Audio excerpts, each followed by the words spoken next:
are playing Call from the Deep. Before I let Patrick take it away, in the doobly-doo down below, please check out our Extra Life link, as well as our sister shows in the Discord for the Heroes Wanted collective of shows. Now, tonight I am joined by... Patrick, take it away. Thank you, Stephanie. Welcome, everyone. I am Patrick. I will be the Dungeon Master for the evening, running the situations. Joining me tonight are...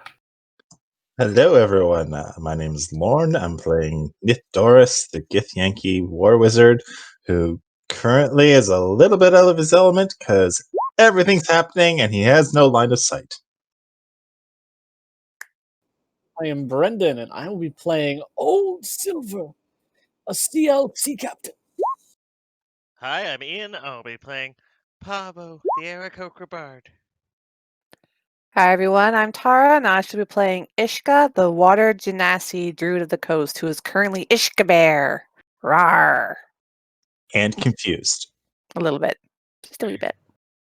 And Nabil here, I'll be playing as Scarpheap, a Warforged Paladin, who was a couple of rounds ago was smacking Ishka, the brown bear. Mm-hmm. Hi everyone, my name is Chris. I am playing Montauk, Lord of the Summit, Goliath fighter, looking to carve up some very strange calamari. Oh, and I'm Stephanie, and I'm playing Rue Belle Devereaux, Cleric of Umberly and the second Princess of Moraes. And last session, our party was heading back to report into Jarl Frostgale and then King Olgrave on their success at rescuing hostages that had been kidnapped and held underwater in a Sahuagin ship. On their way home, they ran into a moose and its accomplices who tried to mug you guys for food. You emphatically said no, with Rubel and Ishka raining lightning down upon the manticores that were attempting to have you leave one of your party behind as lunch. Ishka was so upset at this moose that had trampled her that she chased it down as it was fleeing and smote it with a bolt of lightning from the sky, exploding it into pieces and taking its antlers. Returning into Fiskerbach, Jarl Frostgale threw you a feast and paid you the money he owed, as well as paying a compliment by saying that Mainlanders and the Lord's Alliance might have some worthwhile people in it, which is a huge thing for him to admit. And he asked that you tell King Olgrave that he was right in asking you to come.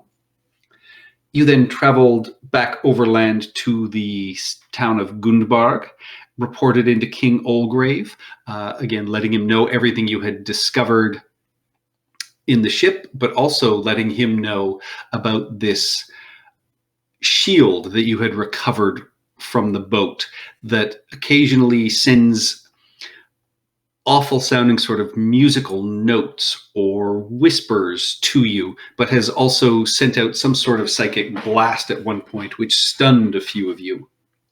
He had his magical, consorts look it over, and it is clearly enchanted in some way, but nothing they could actually discern.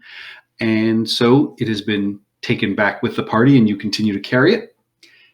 In thanks for your work, he gave you a ship, which is currently being repaired, but should be ready for your departure tomorrow. And in the meantime, he threw a block party. So people were brought into the streets, feasts were set up, music was played, children ran around, Bern and his mother were reunited, which was a loving, sweet moment, until the screams began. And it turns out that Bern had changed into some sort of small squid-faced creature and seemingly sucked the brains out of one of the other children. The party then turned to panic as a rat swarm, again with their brains exposed and glowing, strangely in the night, appeared and started slinging spells around. Store had been mind controlled, one of your older friends, and he attacked Old Silver. And as Scrap Heap mentioned, he'd begun to attack Ishka. And as we pick up, Scrap Heap has gotten his mind back in order and has been lashing into this young creature. Ishka is in bear form and confused and looking around, while Pavo is bleeding out on the ground beside her. Totally went goose. And that takes us to Nithdoris. Right.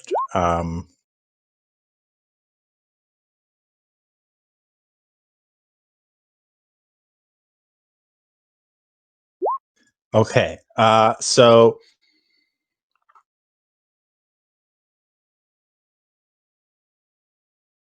not sure who just dropped there. Oh, that was me. Sorry. Ignore that.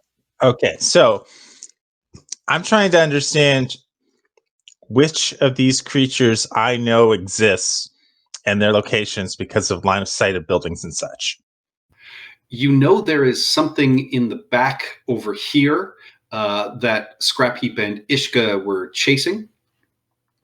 You don't know exactly where it is, but you know it is behind the building. And you know that Rubel was fighting something up here, and you know it went in the direction it is. So you would easily be able to figure out it is somewhere over on this side of the map. All right. So you can't see them, but you do know there are a variety of things out there.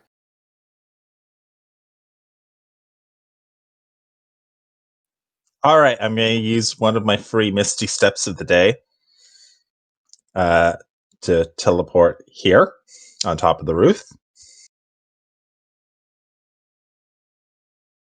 Because, Githyanki get it once, and I took the feat. I assume I can't see the Ceremorph, but I can see this flock of... You can see the swarm of rats, yes. All right. I will... does Pavo have any potions of healing on him that I know about? Good question. I don't think so. Let me double check.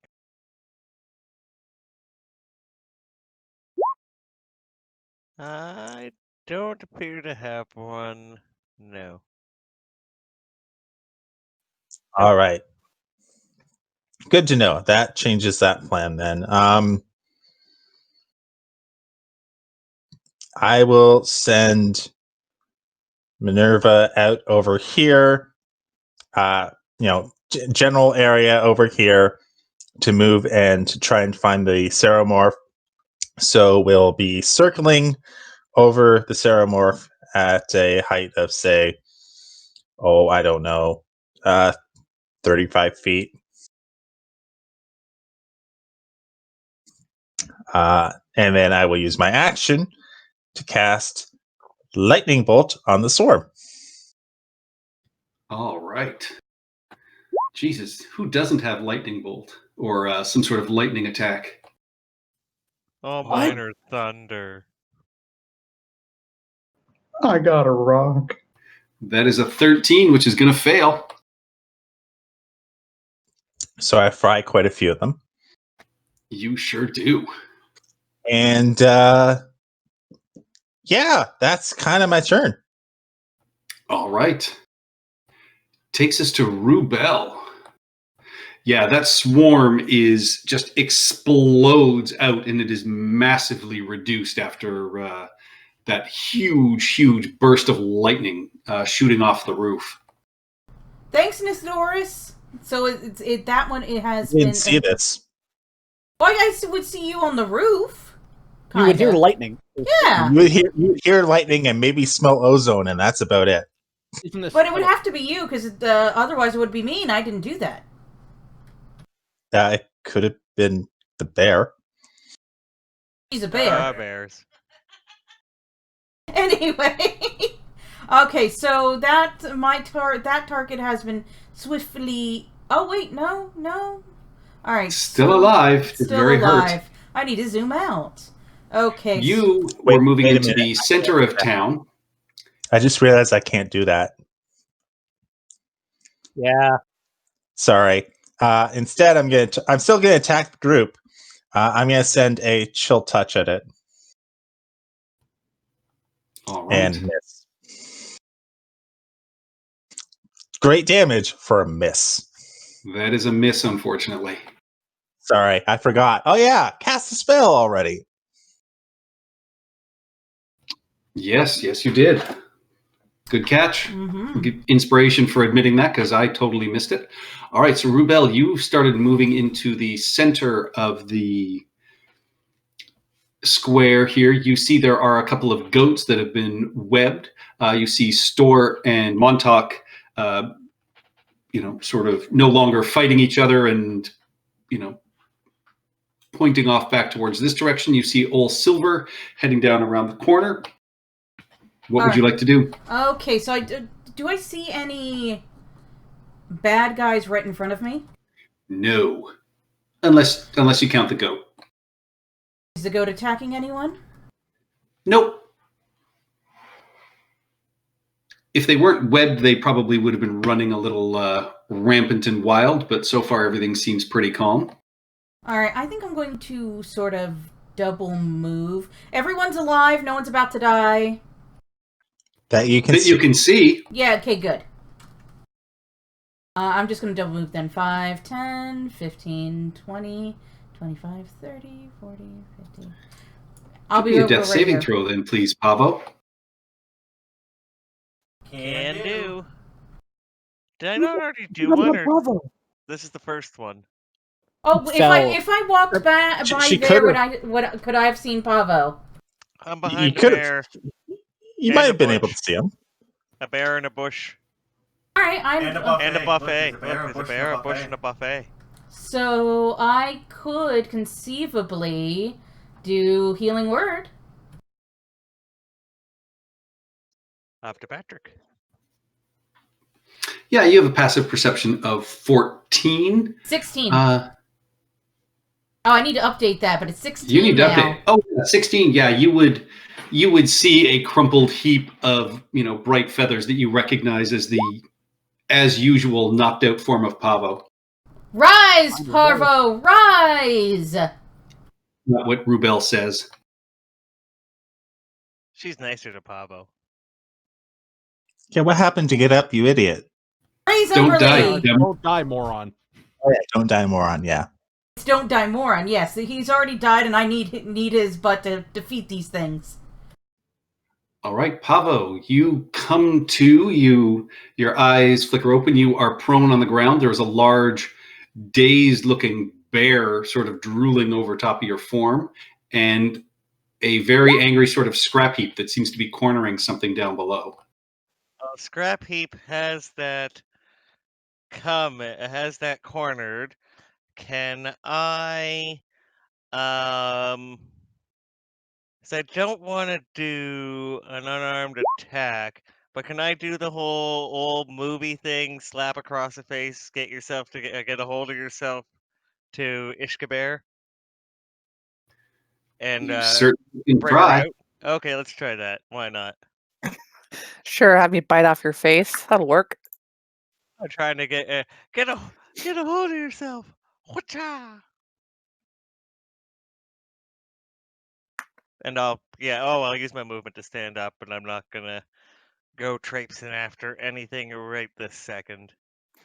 Oh, bonus action healing word myself. Do I need that's to do a anything? waste of resources. Nope. So This little bird creature in front of you slaps you. it Okay. didn't work. Nope. The confusion spell doesn't get a save for being attacked.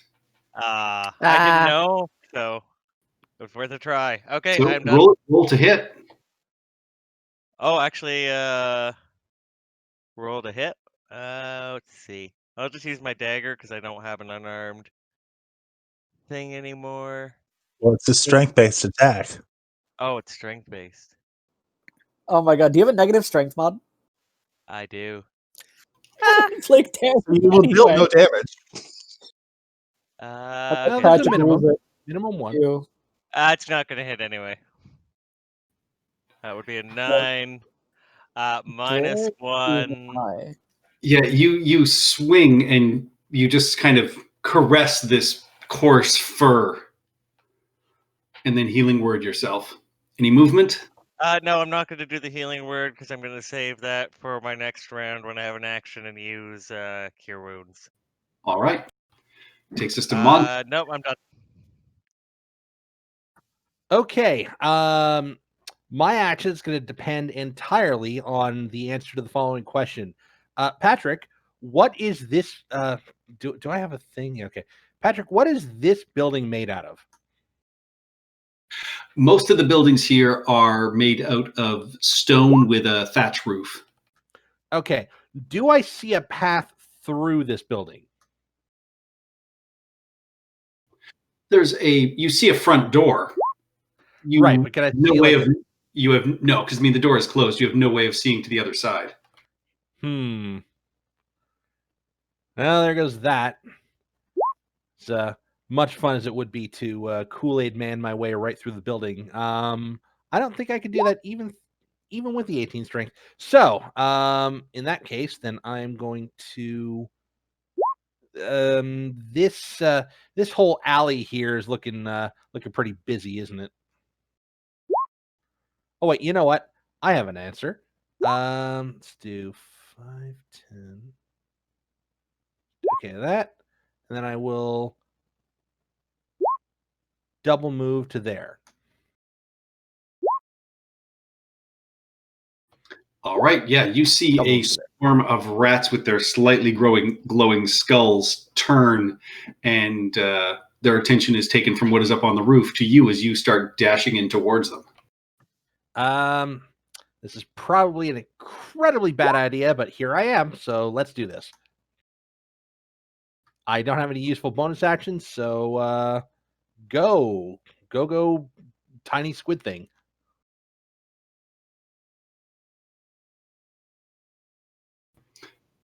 All right, that takes us to this little creature that is in front of you, Scrap Heap. And you can see it is starting to look sort of scared and panicked as it has taken a serious bit of damage from you. But as it does so, you can see it seems to have like this little almost brass-colored like miniature crossbow in its hand that's kind of swinging around. But I mean, it's sort of panicked and moving. But as it sort of focuses past you, I need you to give me an intelligence saving throw, please, as you just feel this psychic blast sort of wash over you. Oh boy. Oh, good. That is a very good save. Overclock. Yeah, you feel it sort of wash past you. You take no damage, and you are not stunned as this sort of confused creature sort of screeches and then is going to turn and start scuttling away. What?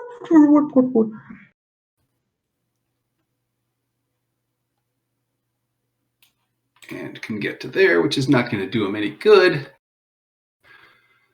Oh, ahead of my turn.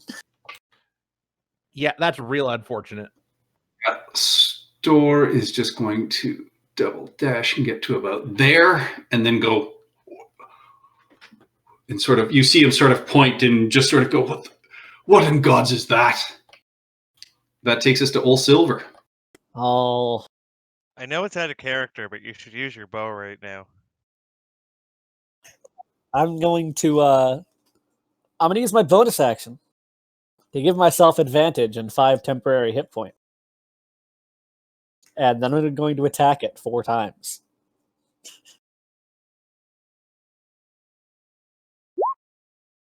You're a monster, Brendan. That is a 27, a second 27, a 29, and a 21. All of those hit. That is 15, 27. I'd like to point out the 29 is a crit. Oh, give me a second. It is. Another 7. All right. I'm going to make that green when it crits. Yeah. Also, it doesn't take Unleashing into just a one hit. fusillade of arrows. You absolutely catch this little creature that looks terrified coming around the corner, and there's a spray of just like this black ichor in the night. It's not blood. It is very injured, but it is still alive. That'll be And it for me. it just looks panicked and terrified at this point. Montauk, Mhm. a swarm of rats surrounds you. Montauk's eternal fate. All right, hit me. Yeah, they swarm all over you, up your legs, and you can feel them trying to sort of nibble and bite and gnaw their way through your armor. That is only a 15 to hit, though. That does not hit. Okay. Oh, wait, hold on a second. I have a reaction for this. Superiority die. And 17 to hit for 16 damage. Yes, you slash through a lot of these rats as they are trying to sort of crawl over you and move around, and you do manage to kill a fair number of them. Excellent. And you actually hear like the squeaks and screams in your head, though, rather than any noise they are making themselves, and it's very disturbing. Ishka, roll me a d10, please. Can't I just stand in place and like dance around like a circus bear? That's one of the reactions. On I a rolled a 3. yes. I think that's a good one in this case. Please. Tasty bird. That's you do not move or take actions this turn. So yeah, you continue to stand there and dance. Okay. Compared to fighting throw. friend, Sorry, pardon? could have been And worse. at the Could have end- been fight the closest friend. Yep. Yeah. What were you saying, Patrick? End of your turn, give me a wisdom saving throw, please. Please, please, please, please, please. I think I updated all of my saving throws and stuff. You did last time. Yeah. 14? 14 is enough. You are no longer confused. Oh, hallelujah. Well, I stopped dancing. I'm just like, why am I dancing? What happened? Where is everybody? But okay, yes. I'm no longer confused. Hallelujah. Where did I get this cute little wagon that I'm riding around in? What's this strange little hat on my head? Scrap heap. Oh, I've got a. This little bugger tried to run away. Oh yeah, I've got a bone to pick with this thing, and I am going to cast my channel divinity vow of enmity against this thing, so I get all advantage. And here comes the first one.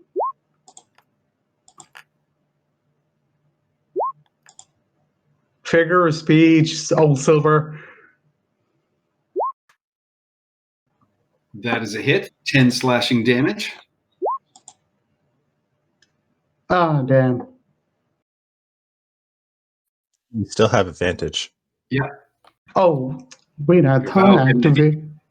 Oh, it didn't activate. Damn. 15 does not hit, though. It clanks off of what appears to be some sort of small breastplate underneath this creature's robe. Ah, dang. Okay, so I'm pretty much ending my turn here before I yell to old Silver and store. This thing's running away. That's my free action, and that's it for me. Yeah, and you can see as you're swinging and you strike through. I mean, this thing looks absolutely panicked and terrified at this point. And I mean, in your mind and in Old Silver and in Store, you're all just getting these flashing images of, just sort of terror and these giant, massive, like what look like 12-foot creatures that are striking down upon it. And you realize it's your image to this creature. And that takes us to Nithdoris. All right. So Because previously Minerva was circling the Ceramorph, I'm going to instruct her to provide assistance to those fighting it. So, that didn't work. There we go. So we'll swoop by and hover around 25 feet up, giving the help action to whatever happens next. And then I can. Oh. How tall is the roof that I'm on at its lowest point? Like, could I safely hop off it and hit the ground without taking damage? Yeah, lowest point, it's only about 8 feet off the ground. It's a single-story building. All right, I'm gonna basically, slide off and pull an Assassin's Creed sort of deal like that, and then I'm going to target the rats.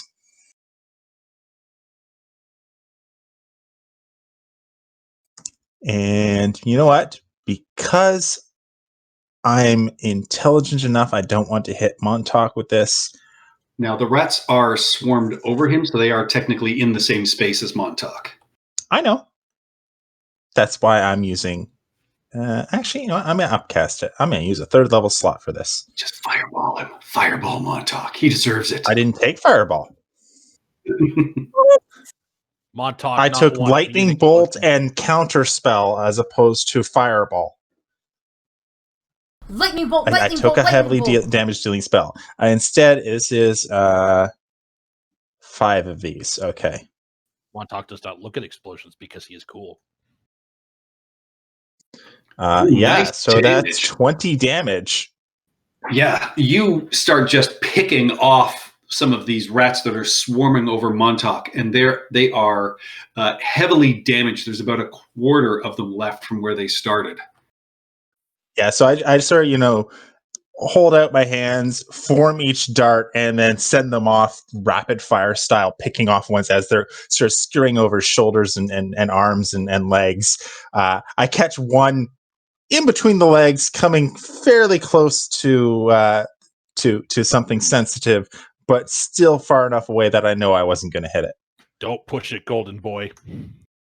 That's my... actually, wait, I probably spent about 10 feet there.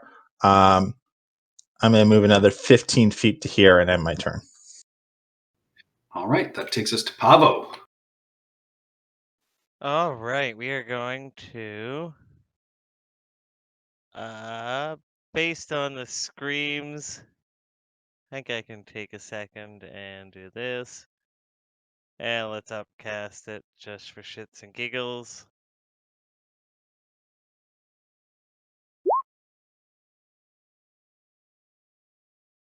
$15 healing. And I am going to... Ooh, do I want a chance flying up? The thing is getting attacked probably by now.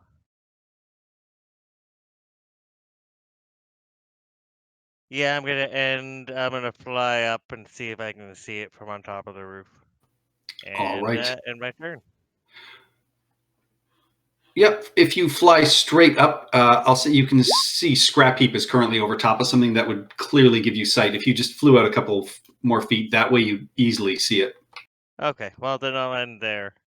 I'll just Alright. stick with my 30 feet up because that's what I have on the token. Takes us to Rubel. All right, taking a look-see. Fine. Pavo's still alive. All right, so I'm going to keep going. 5, 10, 15.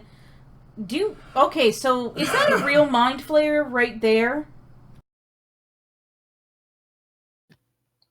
It's a Ceramorph. Yeah, it's a Ceramorph. It looks like a Mind Flayer, but it is much smaller and shorter because it was a young child that was transformed.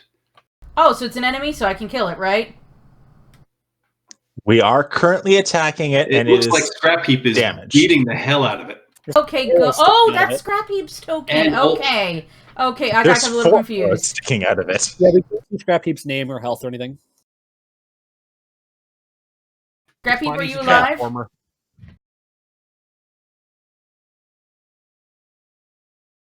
There we go. Version 2.0. All right, I will cast Sacred Flame.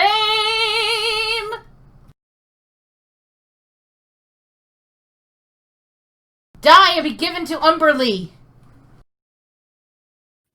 That is a 17. He makes his save. Ah. Anyway, anyone need heals? All good? Okay. All right, takes us to Montauk. There are but a few of these rats left that are scurrying around you. Yeah, still don't like it. Rats are not good. Ignore the superiority die on that. 18 to hit for 9 damage. 18 absolutely hits. There's still a couple left. 12. 12. Just what you needed, and 12 slashing, yeah. So the last few start scurrying away, and you just start skewering and then kick one up in the air and slice it in half with your sword as you take care of the remnants of that swarm. Very satisfying. All right. So let's see what I can do here at this point. So that's 10. That's 20. That's 30. Now, can I see the Ceramorph from there?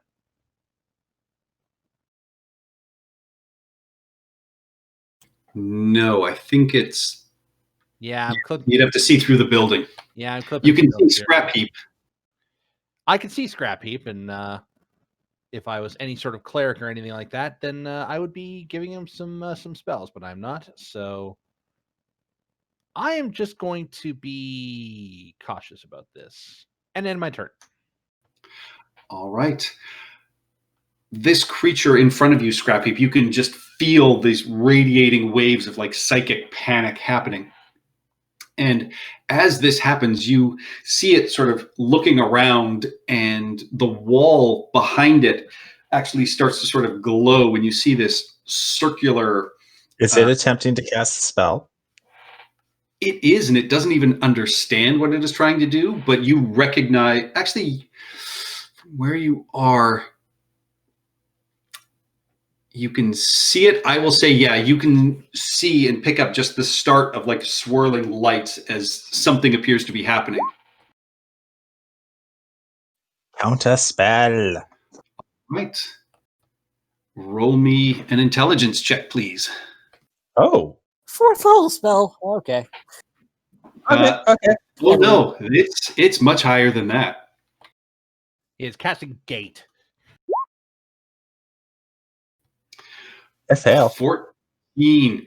Yeah, you attempt to disrupt what is going on. And Scrappy, you can actually tell as someone who's a spellcaster, this creature doesn't even quite know what it is doing. It is just kind of panicking, and out of fear, it casts plane shift on itself and starts to slowly disapparate in front of you as it almost falls backwards into that building and disappears. I wanted that crossbow, damn it. Wasn't a crossbow. We know. I Yes. did not know. I don't know what it is. I just knew it had like some kind of crossbowy thing. I It's know a what it laser is. pistol. What? Yeah, it's a laser pistol. Montauk These things are in rhyme with the Frost Maiden. Montauk would have fought you over that one. Sure, he's got shitty dexterity, but it's a laser pistol. Really magical. It's But magic. with that, everything slowly starts to calm down a little bit. There's crying parents who are, looking after their terrified children. There's a father who is, starting to pick up the dead body of this young child that had its brain sucked out, and the goats sort of bleat angrily under this web that you have cast, Nithdoris. What would you guys like to do? This thing has the Ceramorph has bled, right? Yes. I would like to. From Old Silver and from Scrap Heap, there's this dark Icaran blood sort of sprayed across the wall on the ground. I'm going to grab a sample. All right. easily enough done. You're able to, get some off the wood and off the grass and the bushes that are around there, and get it into a small vial. Could prove useful later. If we're out of combat, then Montauk's gonna. Oh God, this Montauk's gonna sort of run into the town square and just look around and just survey the scene, see if there's anything else attacking the townspeople here. It doesn't appear to be. Everything else slowly seems to be calm. People are collecting the animals and everything else that ran through, and you see more people just sort of huddled together, and Westra sort of off on her own, and people kind of eyeing her, sort of angrily and suspiciously. Montauk is going to approach these people and just stand over them with a really disapproving look on his face. Give me an intimidation check. 12? Ken. Yeah, they're commoners. They kind of grumble but start sort of breaking up. A couple of them go get an extra couple of drinks, and you can see they cast kind of looks around, but they don't do anything else in terms of yelling or upsetting Westra. Okay. And at this point, Montauk is going to realize that this is not his specialty. And so he's going to start patrolling the outskirts of the town square for further horrors to possibly stab. Westra was the mother, right? Yes.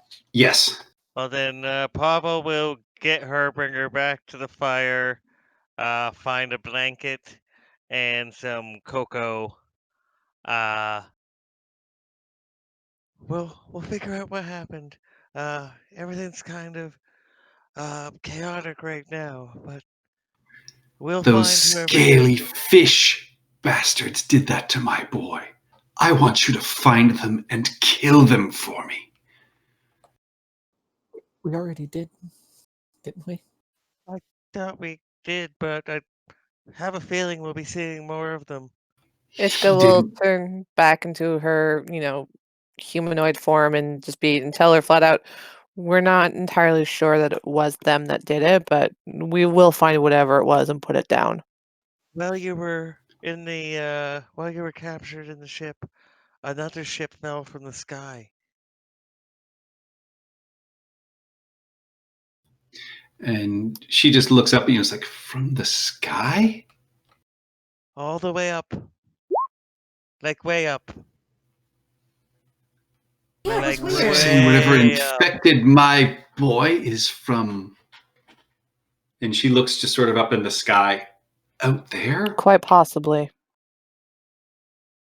Yeah, could be. But you'll kill them too, right? Yes. We will. It's clearly a parasite, and what do you do with parasites? We kill them and sacrifice them to Umberly. That's what we do. I was gonna say get the salt, but I like your attitude. A for effort. Yay. Oliver gets Thor a drink and then walks over to Nithoris.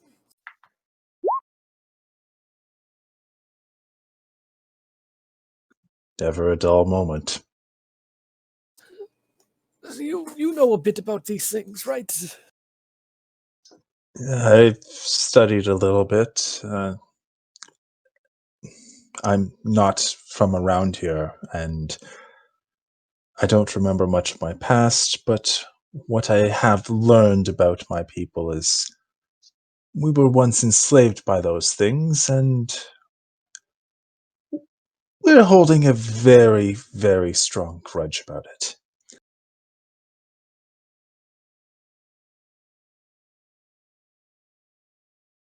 So where should we go next to look for this thing?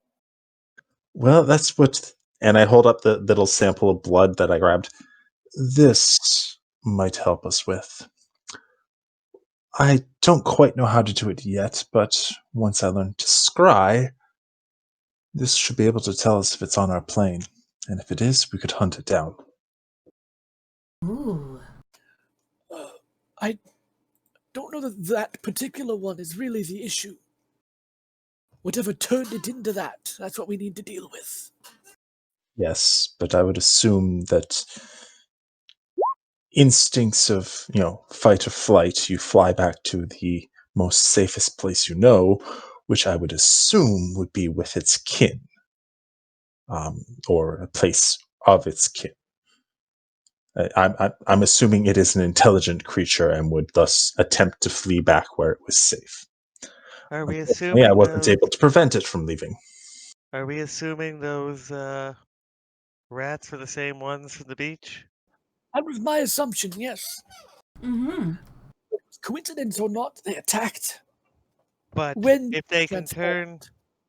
turn a little boy into a little Cthulhu demon, why can't they just be pumping out rat after rat after rat after rat after rat somewhere?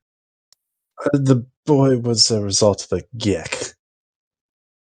A what? Like a Garden of Eden creation kit? Gek.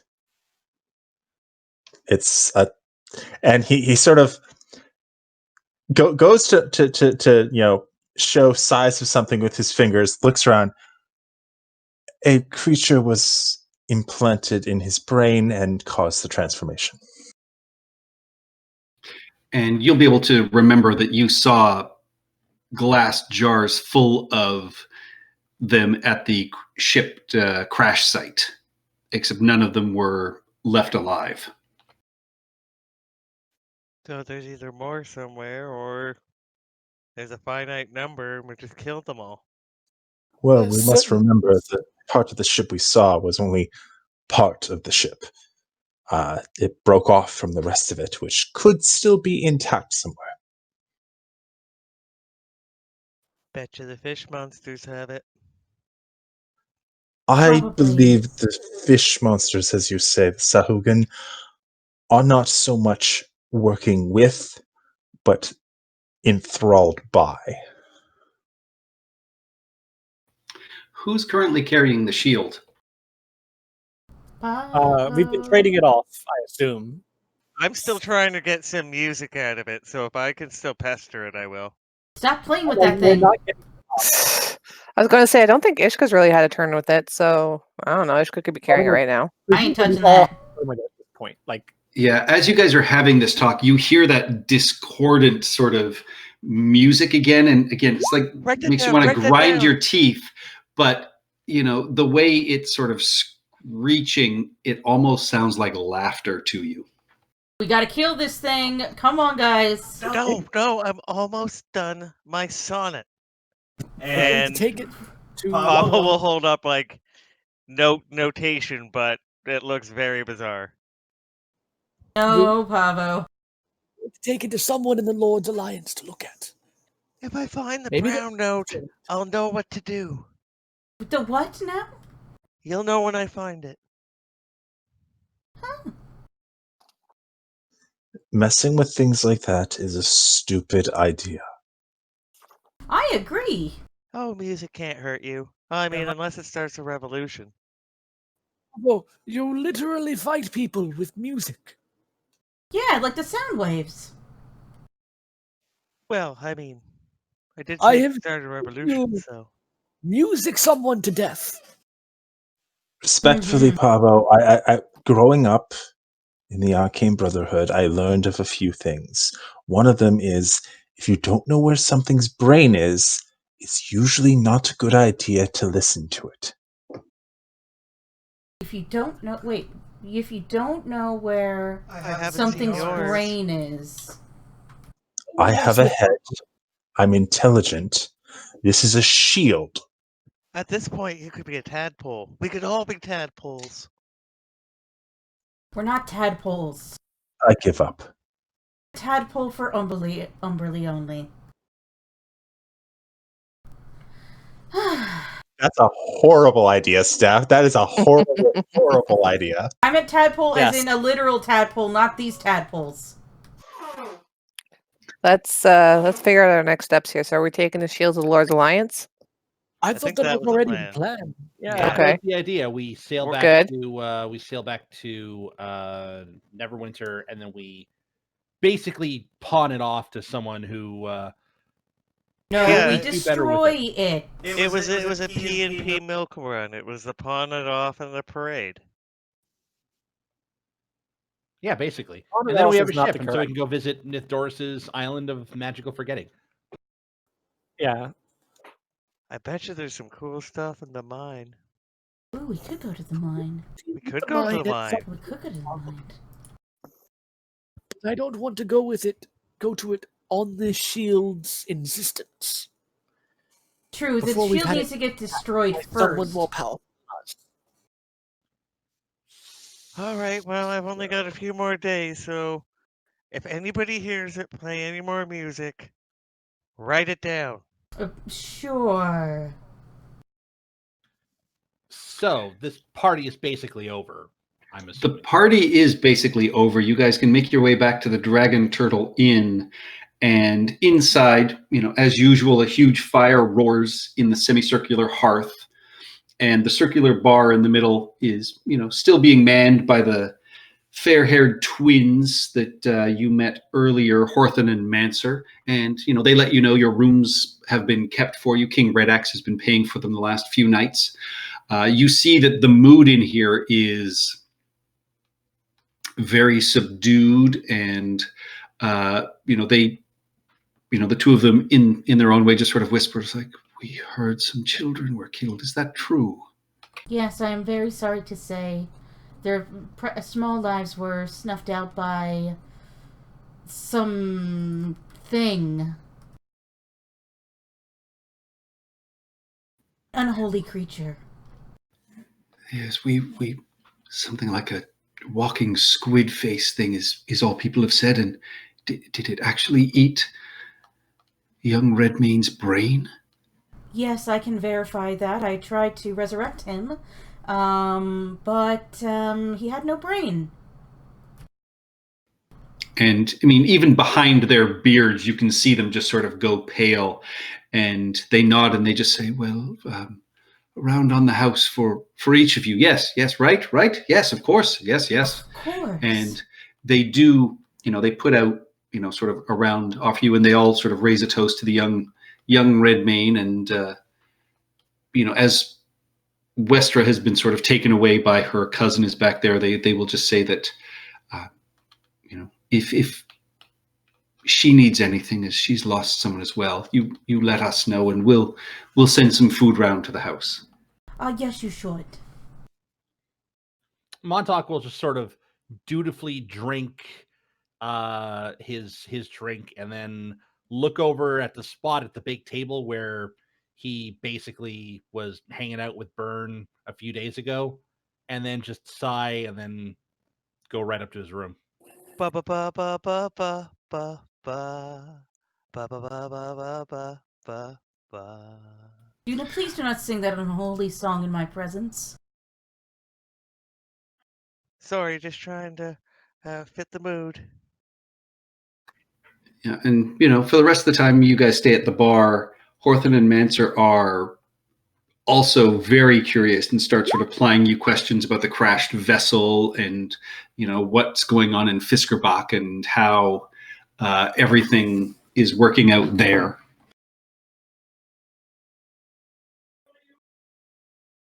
Everything's great.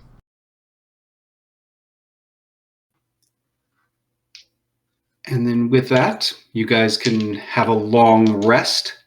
Who's keeping the shield for the night? Not me. I'll think we're keep trading it. off based on I'll hold on to it since I'll be awake and I'll be using myself as a. I'll be awake since I'm resting, so I can keep an eye on it at the same time.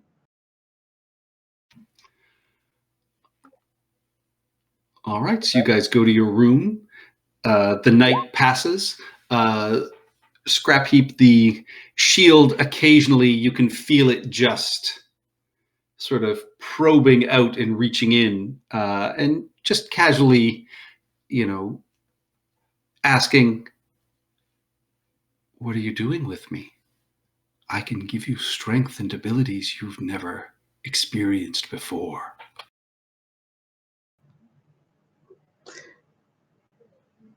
But God, what kind of abilities are we talking?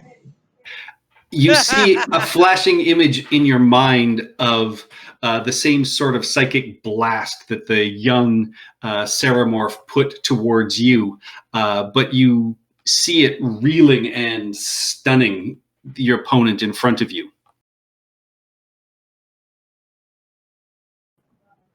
Huh. No. Do I have to make any kind of rolls? You don't.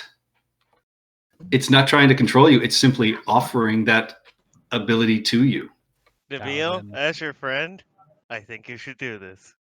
No. Are you saying that as Ian, or are you saying that as Pavo? I'm saying that as Ian, because I want you to turn Um, into an anti-paladin. No. Jesus, that sounds fucking awesome. I would just say yes if I Doesn't could be an it? anti-paladin. I know. But I'm gonna play it safe because right now in Scrampy's head, he's just pissed off that he let little Squidward get away. So he's just focused on that. But If he you was had my powers, he wouldn't have escaped you. son of a bitch is playing me, and I know he's playing me, and he's getting to me. Oh my god! Don't be a Let me. fool. Do it. You're Worship sleeping, under- Bluebell. Worship under Yeah, well, none Lee. of us are there, so this is all on Scrappy. How badly does he Oh, want I that know. vengeance? Yeah, and it's not, it's just these little sort of probes every once in a while that send you this. It doesn't feel like it's trying to sort of take you over. It's just letting, your thoughts as you're in your sentry's rest just sort of, go back to this creature got away. And then, as you think that, yeah, you just get these little, we could have stopped that. Yes, I agree. We could have stopped that. What am I saying? No. I do it next. What? Hey, what? That's what Scrappy's doing. He's having an internal struggle. All right. Morning comes. You all have a full long rest. Get all your spells back. You are healed back up.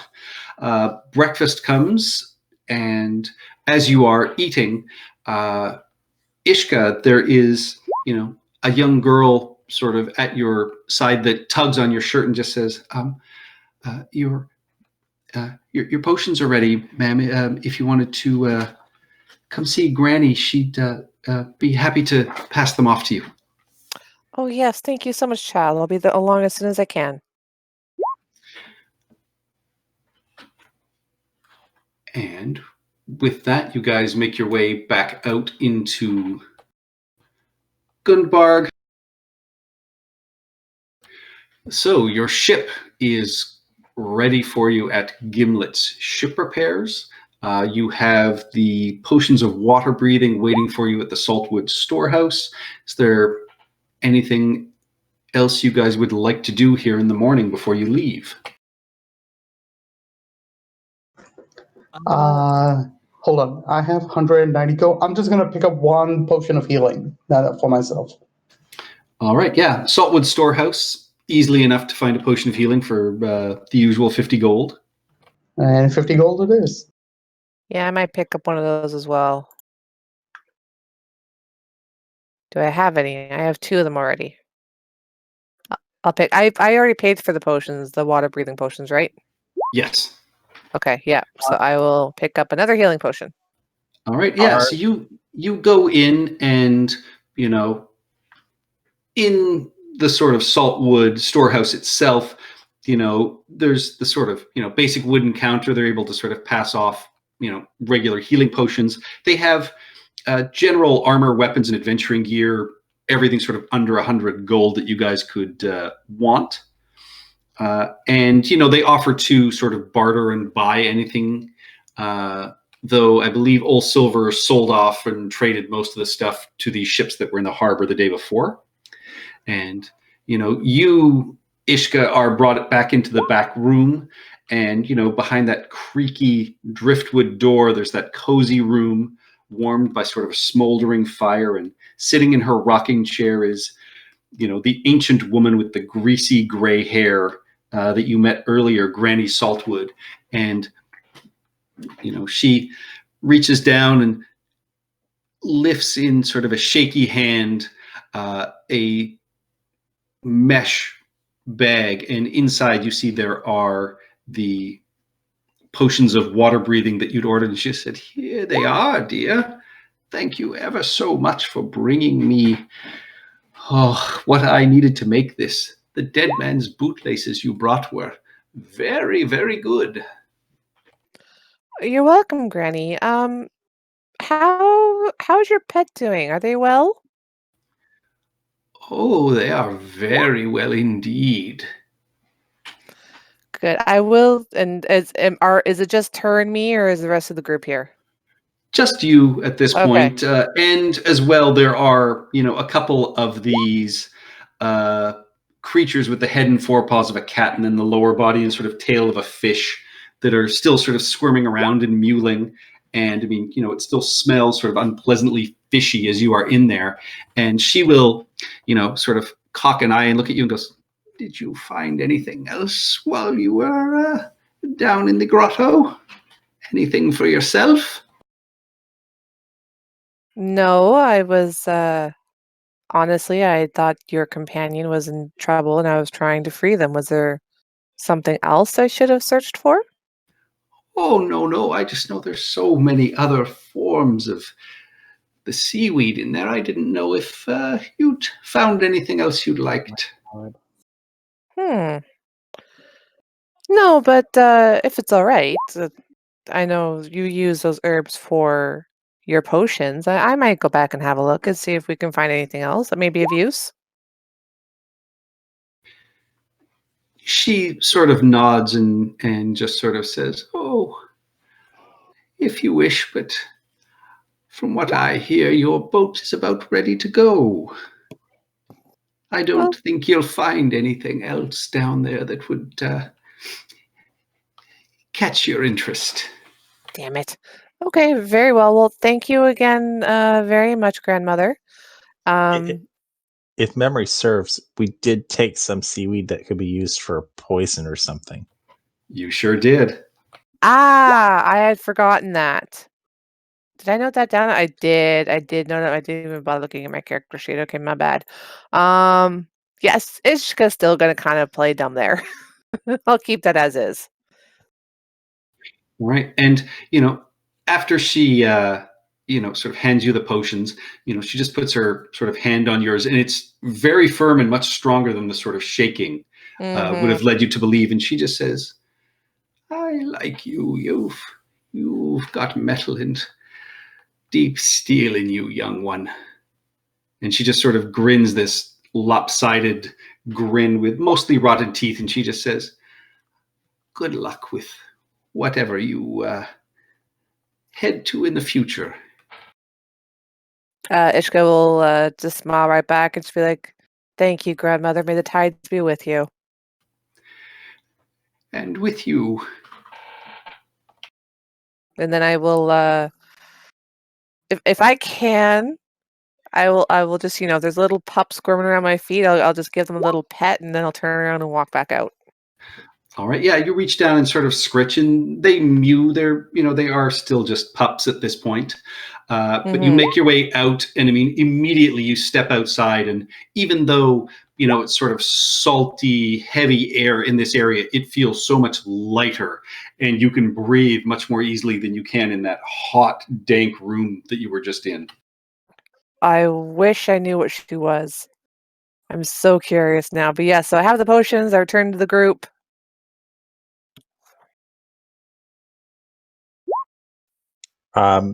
I would love to have looked to see if any place sold, magical scrolls. Nothing here. You've got a couple of places in Neverwinter that you know about, most notably the Ocean's Pearl collects that kind of thing. Not much magic to be found in this area, just a few potions that you can get here from Granny Saltwood. Okay, cool. So with that, you guys can make your way over to Gimlet's ship repairs, and coming into, the overhang of the cliff, where you see these two large wooden doors. You make your way down the interior staircase, and there's a walkway, and you see that the gnome that some of you met before is swinging back and forth from ropes attached to the top of this cavern, and yelling at a couple of her other staff and coworkers who are similarly just flipping and flying up and down on these kind of harnesses as they finish up putting this sort of boat together. And seeing you, she whistles, and one of her assistants hoists her back up, and she swings up, raises the goggles that she's got on her head, spits out a huge gob of chaw that sort of pings near the spittoon that she was aiming for, and eyes you up and down and just says, ready for your ship? Heard the king's giving it to you. It's nearly done. Is the Sovereign Temptation complete? No, it's Queen Sidoni's pride. I still like the silver bullet. You're not actually going to name it before you're out on the water. That's bad juju. And she sort of spits again. Spit. And she'll, look you up and down and, just say, it used to be a slaver ship, but I converted the hold back into an area where you can have some, hammocks and sleeping quarters and things like that. I'm assuming you guys aren't going to be using it for the same kind of shenanigans, right? No. So by former slaver ship, do you mean it was fast or had lots of cargo space? Both. This thing can take some wind. It's pretty good. It's a sailing ship, but it's not a full-sized one. But it's been stripped out, so it doesn't have the weight. So you can get some good speed in if you know what you're doing. She's a cutter. And with that, you see her look around, and she goes, "Oh, and I think that pirate out there has been waiting for you all morning." And you see her, she's, sort of nodding her head, and you see Luth kind of poking his head around the door, just kind of kicking stones. And sort of, comes up to you and says, that job offer still good? My crew long left for the most part. But if you're looking for, a hand for the ship, I could, if that job offer is still available. I give him his tambourine. Of He- course, your job is always open, Mr. Tambourine Man. He smiles and nods, and he's just like, I always said, when it comes to luck, you make your own. So making that. And he looks up at you, and he just says, "Is there room for anybody else? I got some people that I know here that are looking for a ship as well." How many? And he whistles, and you see two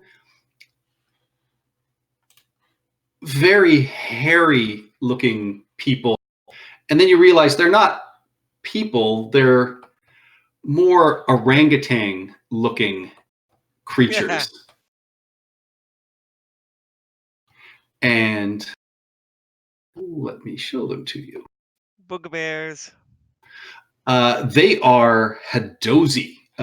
Old Silver, you recognize them as being, they look like large, apes / orangutans, but they have patagia under their arms, so they're almost like flying squirrels. And colloquially, they are known as sort of deck apes, but not a nice thing to typically call them, but they are known for their love of sailing, and their ability to sort of move and fly around boats is very well known. How did I not know about these when I was trying to make an orangutan character? I don't know. How do you spell it? I don't know. Hadozi, Hadozzee. I just showed it to you guys. Oh, there. Not a letter. It's totally a And letter. Yeah, there's one that is sort of orange skinned and taller, looks very sober, and comes up and introduces himself to you as Utanke, and he just says, "We're looking for a ship. Our last ship was taken by pirates, and we certainly could use a new ship that we could be on." And his friend is this sort of black and white, who's introduced then as Fomamu. And he says, we can do a variety of jobs. We're not picky.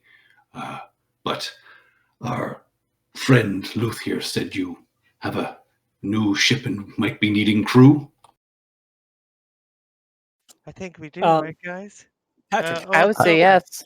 how many Old people Silver would it would take know. to drive this kind of ship?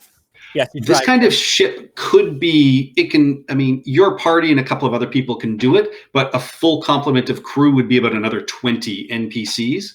But anybody else you guys hire are just going to be nameless, faceless people. How long have you been sailing? He will look at you and say, I've been sailing, started through the astral sea as a young lad, but I've been here for about 35 of your circles. And my friend Fomamu has been doing it for even longer. He looks young, but he's been sailing close to 50 circles. You say you've traversed the astral sea. Oh, that is where we came from originally.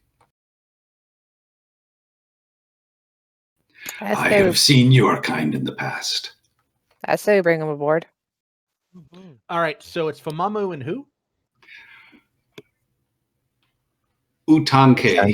Utanke. I'm like, I know it sounds like orangutan. Well, welcome aboard, gentlemen.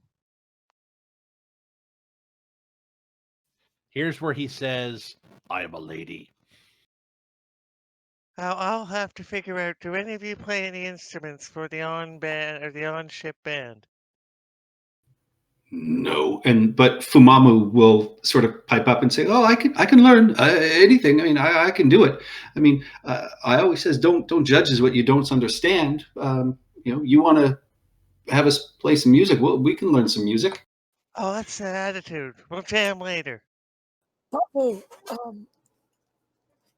nobody plays music as well as you do. You'll outshine whoever else we bring. Yeah, but I want to jam with you guys. Oh man, that guy looks cool. Mhm. Yeah, these are 3.5 creatures that I always really enjoyed, and they're actually historically sailors, so it actually worked. Not Nice. Sad. So Nobody I have- told me about them. I have just one as- question. Yes. Should not Fomamu have his bonus to both his weapons of a +2 damage? hopefully, fight too much. Yeah, No, we're not it's gonna use it's that. more he has a +2 dex modifier. So Oh yeah. Yep. I have Alright. a question for them. Yes. The ship you were on was taken by pirates. Did you catch the name of the pirate vessel? They both sort of cough and stare down at Luth. And Luth, See, you see him, he kind of looks down and kind of kicks the stones, and he says, our vessel was, it's a dragon turtle that we rode as a ship. You're a pirate. I was. I thought she was Weren't kidding. you? No. I think he Oh. was. I thought you were a privateer, which is Yeah, I thought you were a legalized pirate. piracy. I was just a sailor. But then why did they take your pirate ship? Ship to become pirates. Because an honest day's work wasn't making enough money for them. It sounds like you were pirates then. No, they are pirates. His crew was Are not they him. are they taking crew? They're No, not just here. kidding, just kidding, just kidding. While all this is happening, Montauk's going to Some be. more crew when I'm done with them. Montauk's To gonna be fair, last time we found them, we fought them and killed quite a few of them. Well, we probably pay better. They're also cursed. There's that. Oh, While all this is pay happening, better and they're cursed. Happy to be on this ship. Trying to hear Chris. I'm waiting because as soon as I say something, it's going to get interrupted again. Go It's not ahead. Go even- ahead, Chris. It's not even important. It's just while this is all happening, Montauk's going to be poking around Gimlet's ship repairs and finding out if the ship is provisioned or not, or if we have to provision it.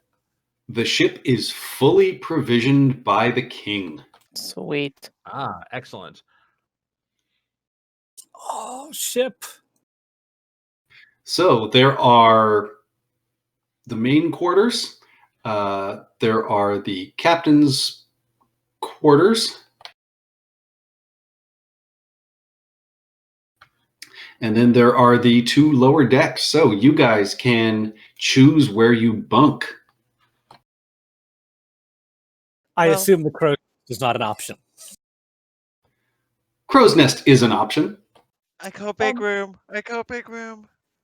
This thing is well armed too. Yep, there Four are 4 ballista? 4 ballistas. Yep. Yeah, Oh, boy. Gimlet sort of chuckles and just says, yeah, I told you it was a slaver ship. You know, they took no crap from anybody. Don't know how they just found it drifting out in the waters. We have Ishka? different types of ammunition for the ballista. Nope, Obviously, these no. ones are just basically the standard ballistas. They're like giant crossbows. Although, I would like to point out that one of us has been a sea captain 500 years. Not to be offensive or anything, but I haven't lost a ship yet, so my record's better. Montauk takes the wheel. I didn't want the wheel. I'm just sitting in the chair. I want the big room. Oh, okay, I'm a little confused Well, here because there's the section with the wheel over there where Montauk is, and then there's also a secondary wheel up here. Yeah, this That's one the- is so if you guys are actually on the deck, I can make it just one. Oh, it's not a Oh, cabin cruiser. Yeah, I mean, it just makes it easier for certain encounters. Cool. Damn. Montauk runs back down to the to the big front room and see that Ishka has already colonized it. Well, I figured the only ladies on the ship, she and Rubel would be sharing the only actual room aside from the captain's quarters. There is down on the lower decks. There's a room with 2 beds as well. Okay. All right. Well then, yeah. Ishka will vote that she and Rubel take that room. If Rubel doesn't have an issue with that. I have no You can see that issues. lower quarter. And so Montauk goes back in, and Nithdoris just teleports onto the bed. To be fair, Always he is a something. wizard. He would Yeah, probably need the space for his books and scrolls. Books, scrolls, my research. Yes. 'Cause I like to do that. What's this room down here in the lower quarter in the very front? Montauk's room. The very front, I mean, it's storage, but I mean, if you chose to, you could easily, sling a hammock up across the front there. Not a problem. Damn right. That's gonna be the noisiest room in the ship, though. It's down in the front, surrounded by water. Montauk can snore all he wants. True. I was going to suggest if you want to get away from the water, you can go into the room beside Rubel and Ishka, because kind of do the same thing in there. But if you're going to be snoring that loud, no, stay in the front. I haven't decided if Montauk snores or not. Montauk totally snores. Yeah, Montauk totally snores. I mean, there's no provision, but Montauk, if he had the choice, would absolutely sleep up on the deck. Yeah, the room next to Ishka and Rubel is basically your kitchen. So that's going to be Okay. where the provisions are stored Ah, for any Yeah. midnight snacking needs. I was So- just gonna say that midnight snacking raids in the girls' room. It's also the Whee! warmest room on the ship if it's next to the ovens. Yes. There's no ovens on a ship, I Ovens don't on a think. ship. Yeah. No, there are. You cook on a ship. It's usually a specifically designed chamber to hold flame and not let it spread. Well, we're a druid and a cleric. I'm pretty sure we can temperature control our room. And with that, you hear Gimlet yell, "If you're ready to shove off, she will cut the lines." Oh, hey, what about Mr. Captain? Luth, see to it. What about Captain Mags? We didn't see her off yet.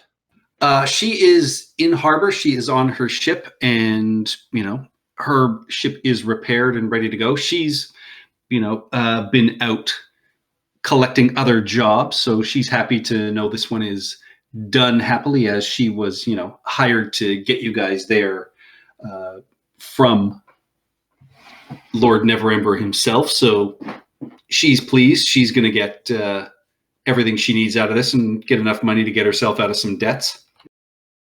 All right. Good. She tells you if you guys are heading back to Neverwinter, she'll certainly, go with you guys. Maiden voyage.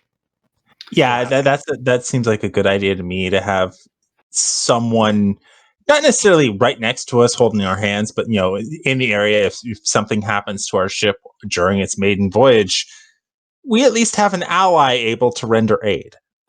It's been a while since that old fart's actually captained a ship, so we'll be nearby for whatever you need. I'm okay with that. Do you always want me to be captain? Or Just- deal with the captaining duties at least? Deal with the Just captain one. duties. Yeah, Ishka has no problem with that. You know- have the most experience captaining a vessel. I assumed you would be our captain. Mm-hmm. I do, but I didn't want to impose. Well, we're asking you to take that role as you are the most experienced. Happily.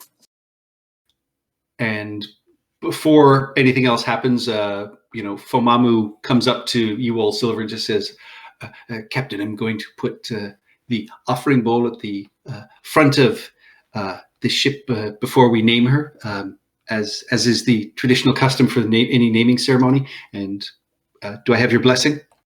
Aye. I would suggest we get a blessing from our lovely cleric here. Yes, of course. And I will perform the ship blessing ceremony. Which is in fact the ship naming ceremony is part of a blessing and offerings to Umberly that come out of this bowl. And so you see Fomamu take off a bracelet that he's kind of wearing, not valuable, but he puts it in. You see Luth take out an earring and put it in. And you see Utanke, go up and he throws a couple of silver just sort of in this bowl, and you see them all make sort of an offering. Blessings from Umberly. Thank you. Thank you. Don't be stingy. Blessings for Umberly. Old Silver will walk up to the bowl, take out a piece of wood, hold on to it for a second, and then place it in the bowl. I'm just going to kind of look at it and I'm like, are you being cheap, or was this actually something of great value? A piece of the Dragon's Edge. A piece of a ship. I'll drop in a couple of silver. Thank you. Umberly appreciates your sacrifice. She really loves not only the gold and the silver, but also items that have a strong emotional hold. I will drop in a handful of coins. Same Blessings here. of Umberly. Blessings. Will she take a song? I'll take the silver back if she'll just take a song. Montauk Oh, will... no. She wants gold and a song. Thank you for offering. And it better be good. Montauk will approach the bowl and put in a a large handful of manticore quills, and a Sahagin tooth. Ooh. This is the Ooh. arcade. I don't think we get more voting tickets based on how much we fill the bowl. Oh, you just remain alive longer, dear. How about by height? I'm pretty tall. Oh, wait. I can go as high as I want. We got some slain enemies, we got a lot of gold, we got some emotional value. Anyone else? Scrap Heap drops in a couple of copper. And I give you the side eye. Like, I know you can't afford more, bitch. So the bitch queen. I would drop more, but I believe Umberly would get that if she can come and ask for it for herself. I say that, then I walk away. At which point is Rubel gonna ditch her weapons and just start fighting with a collection plate on a stick? Oh, that's one of my many backup weapons.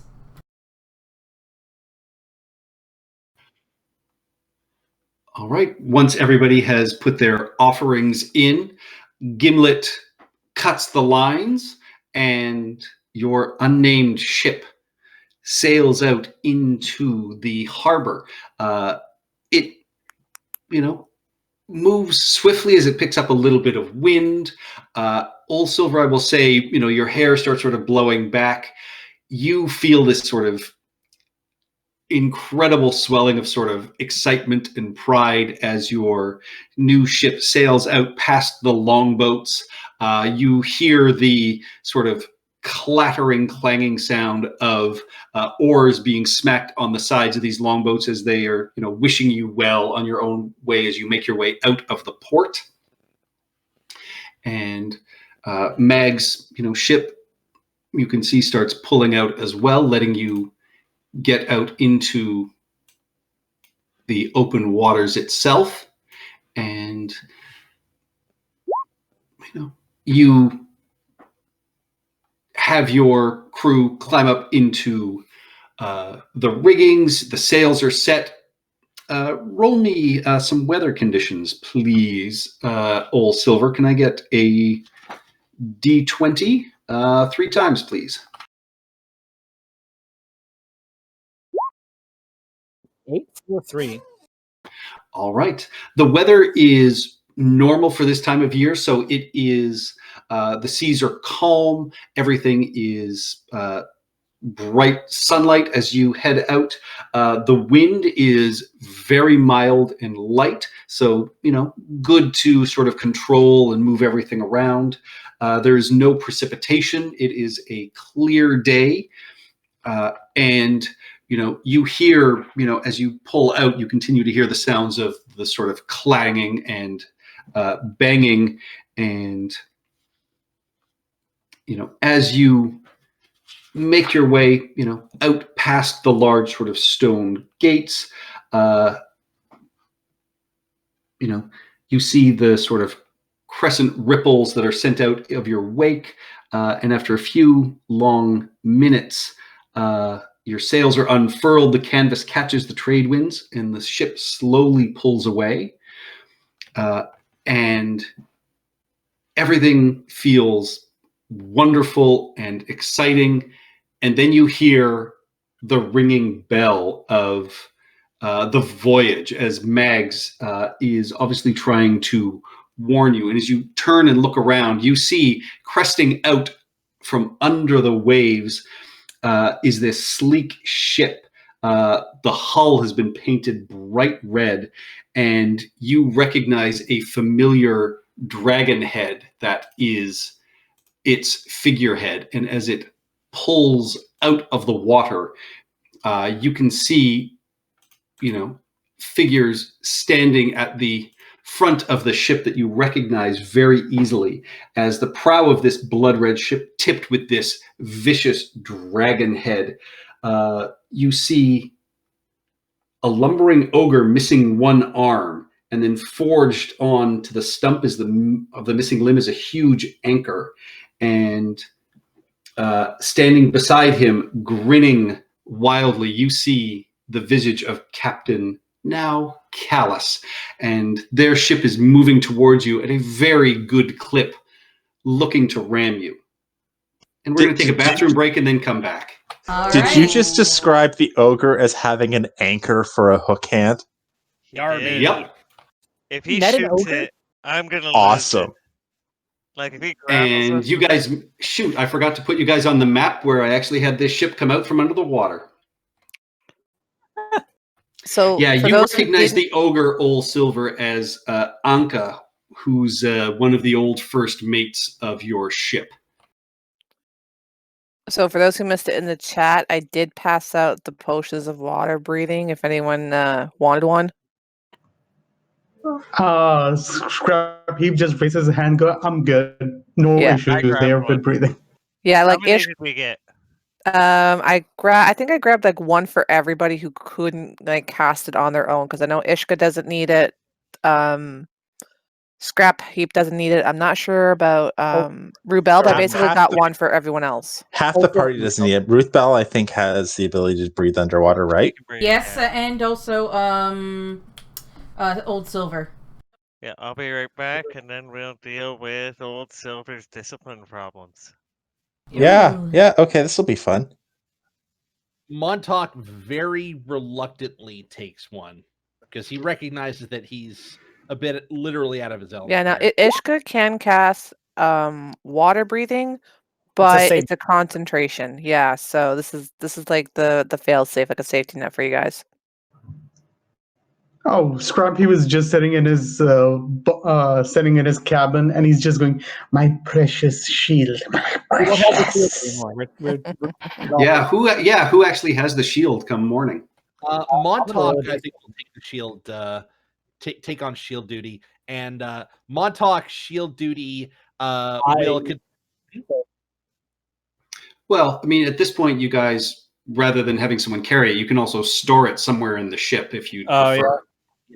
Montauk, whenever he's on shield duty, basically has the thing in a bag facing like the ground or away from him in some way. And if it ever whispers into his head, he just sends back the image of the shield being used as a bedpan. I trust Montauk with this shield more than I trust anyone else. Oh, thanks. Doesn't I like think magic. Montauk is the only. I mean, if Scrap Heap does decide to take on the shield's offer, I think Montauk is the only one who could hold Scrap Heap back. I'll just, knock you out. Because I'm seriously considering taking on the shield and seeing where the story goes from there. I'm very curious about that. I would like to point out that shield's ability would not have worked at all on the little thing. Almost certainly. But it lies. So, hey. It lies, but also, like, I'm assuming it's a Mind Flayer Mind Blast. Also, it's not the One Ring, at least not yet. So, Scrap Heap is fine. Not yet, but it hit my every button it could. I mean, like if it knows that if the shield was with me, I could have gotten that little thing before it got away. Yeah, but it's playing into Scrap Heap's insecurities right now. I could make you a real boy. Okay, you're doing it too well, Patrick. It's just being trolled on the internet. Just fucking ignore it. Be right back. Well, I came in at a weird spot for that conversation. No, we were just discussing who is holding the shield right now, and Scrap Heap is falling for the shield's bullshit because he's very insecure since that thing ran away. So he's considering taking the shield away from Montauk and using it. Nothing that shield could have done would have stopped that. We had one roll to stop it. If you would metagaming a little bit, if you had smited it, we might have killed it. I did smite it, but my mistake. Yeah, the second time I should have smited it. I was hoping to use smite on my second attack, but it missed, so I wasn't able to. Well, you can use it on both attacks. Like you can use it as many times as you want per turn, like depending on how many attacks you have. Yeah, yeah. If you hit something, you can choose to smite it, dealing extra damage. Oh, You I choose after didn't you know attack. that. Okay, I didn't know that. I thought it was like once per attack, once per once No. per attack. Which That is why if you crit, you know you can smite and double that damage. Sweet. Okay, I'm gonna keep that under my hat so I can use Divine Smite as many times as I have the slots and the attack. So I forgot to look over all my spells when I did the long rest. So the one spell that would have been helpful, I don't have prepared.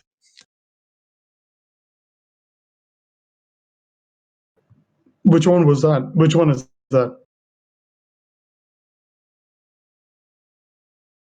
I mean, I feel like if you fire some lightning bolts at this ship, things are going to go well for us. Yeah, but Agonar's Scorcher across the deck or the sails would really do a bunch of damage because it's usually weak to fire.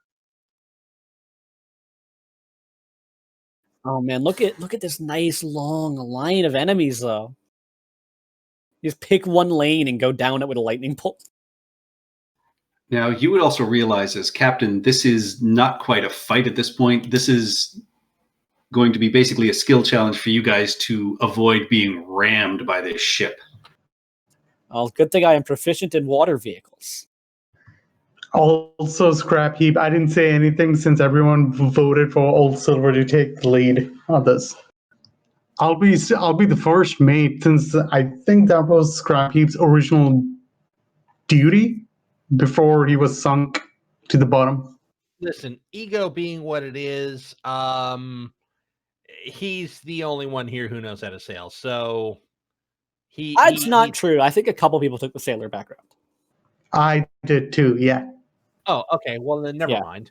Yep, I've got Ishka has some navigators. experience as well. Yeah, I've got navigators, tools, and water vehicles as my tool. But his name is Yeah. Old Silver. Ortiz the Old Silver's actual backstory was he was the captain of that other vessel. Oh, whereas we need to you take it back. crew member.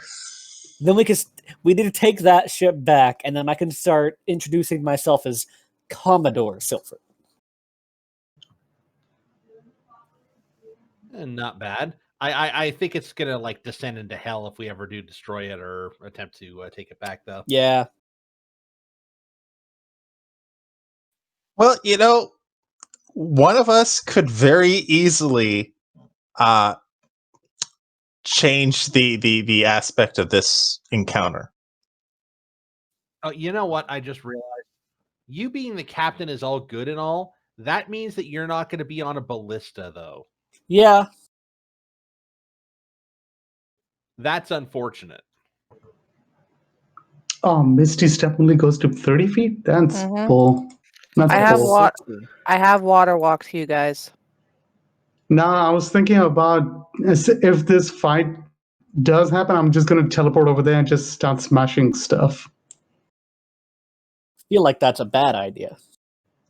You know, you're talking to the wrong character. I'm going to put this out here right now. Whenever we're on our ship, control water and control weather are very powerful spells to have. Isn't control weather a high level spell? Yeah, control water is a high level spell, which we don't have yet because it's 4th level. No. But they are very powerful spells that can ruin other ships' days. Control weather is 8th level. Control weather is a seriously high level spell. Yeah. Ishka will definitely take control water when she gets high enough. Well, especially considering it's on both the cleric and the druid spell list. And wizard. But even better, it is a domain spell for Tempest clerics. Yeah. Boom. Wrath of the Storm, bitch. Level. When you hit 7th level, you'll get it. Always prepared. Control water? Control water. We all know Aboleth is allergic to control water. We do. Everybody back? Yep. Yeah, that was fun being a Circle of the Land druid and going, I'll just cast Control Water because I have it always prepared. And, part the water. Did Old Silver design this ship? Or is the Dragon's Head a later edition? It's a demon's head. It's a red dragon's head. I thought it was a dragon's head, and he changed it to a demon's head. No, he's called. The ship is now known as the Devil's Fin, but it is still a red dragon figurehead. It was a silver dragon. Well, I guess in 500 years, if you're on a boat and you focus on sailing, style doesn't come into it. But we can talk. You can also see in the mouth of this sort of rearing dragon on the figurehead is burning flame. And the last ship it rammed, it set fire to. Oh, I mean, it's so with that, let's have everybody roll initiative, please. But this is primarily a skill check to avoid being rammed by this other boat. It's the next initiative roll, day, right? So my it is the next day. Rack? Yep. Kitten, no, bad. Time to bite my metallic butt. So Control Water is also a circle spell for coastal druids. Nice. Excellent. Hilarity shall ensue. I mean, you have to be 7th level, but we're gonna wipe shit out. if me and Rubel both take it, like we're gonna be unstoppable, guys. Yeah, just be careful where you put those whirlpools. Yes. All right. With that, first to act is going to be Pavo as Callus decries full speed ahead for his ship as it starts moving in towards you. So you can have a choice of how you would like to help in this. You can give me, Pavo won't. For example, you could give an athletics check to help grab some of the ropes for the mainsail and sort of hoist it around to try and help it gain some speed. You can use a dexterity check to just try and wrangle the sails into a better position. A constitution check that could aid you if you wanted to try and keep the wheel or keep the bow lines to keep everything going at top speed despite sort of burning muscles. You can give me an intelligence check to sort of calculate the best angle of escape and avoidance. A wisdom perception check can keep an eye on the trajectory of the pirate ship. And you could try a performance check to inspire the rest of the crew to give the next person advantage on their check. Or if you have a spell or something else you want to cast to try and aid your as yet unnamed ship from being run into, what would you like to do, Pavo?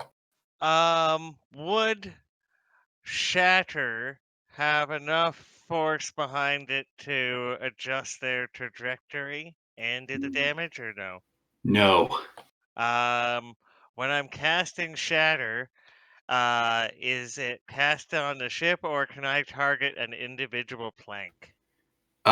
Cast on the ship, but I mean, it's an area of effect, so it would hit multiple planks because no single plank is 10 feet wide. I'm just trying to obliterate a couple of planks under the water line so it starts taking on water, possibly slowing it or changing trajectory. Is that does that work? Do you need to be able to see the location?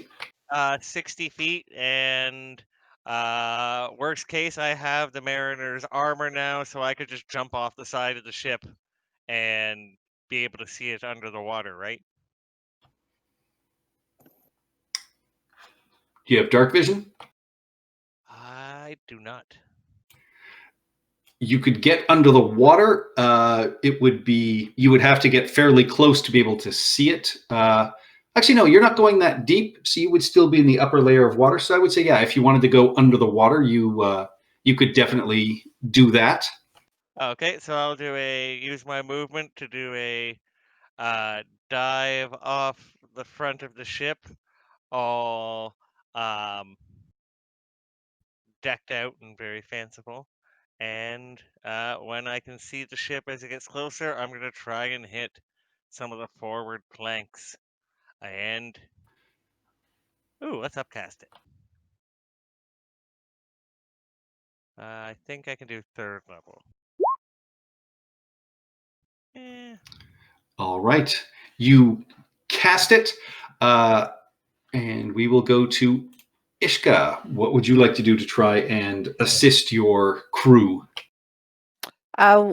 One of two things. So quick clarification question.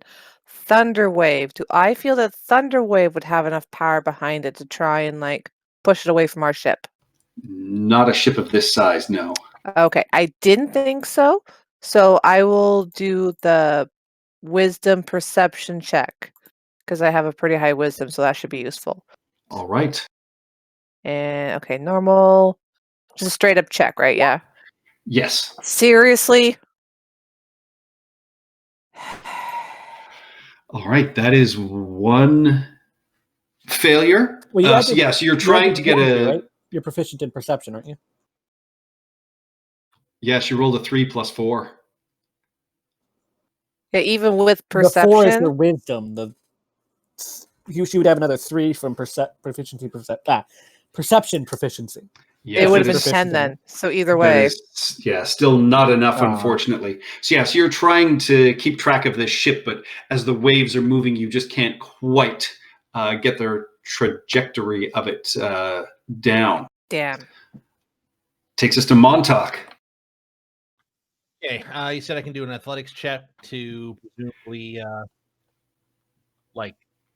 To try and turn the sails and Yeah. force them into a position to get maybe a little bit more wind. okay. Do I need to be in a specific position, or just I'm presuming that there's lines? There's lines. Then I will perform an athletics check right now. 16. That is a success. So moving to sort of the front, you're holding the front bow line and keeping the sails expanded as much as possible. And even though it's light wind, you are able to keep it open and get a small boost of speed. Takes us to Rubel. All right, since we are trying to run away from these, I am going to cast Fog Cloud to obscure their vision of to obscure our location of the ship. Let's see. All right. One second.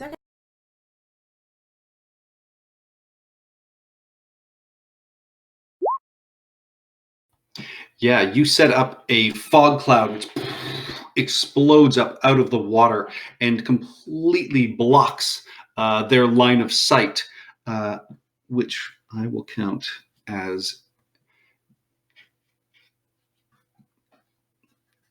that for it. Okay, at that point, Pavo, I will say both ships have moved enough. Your spell goes off under the water.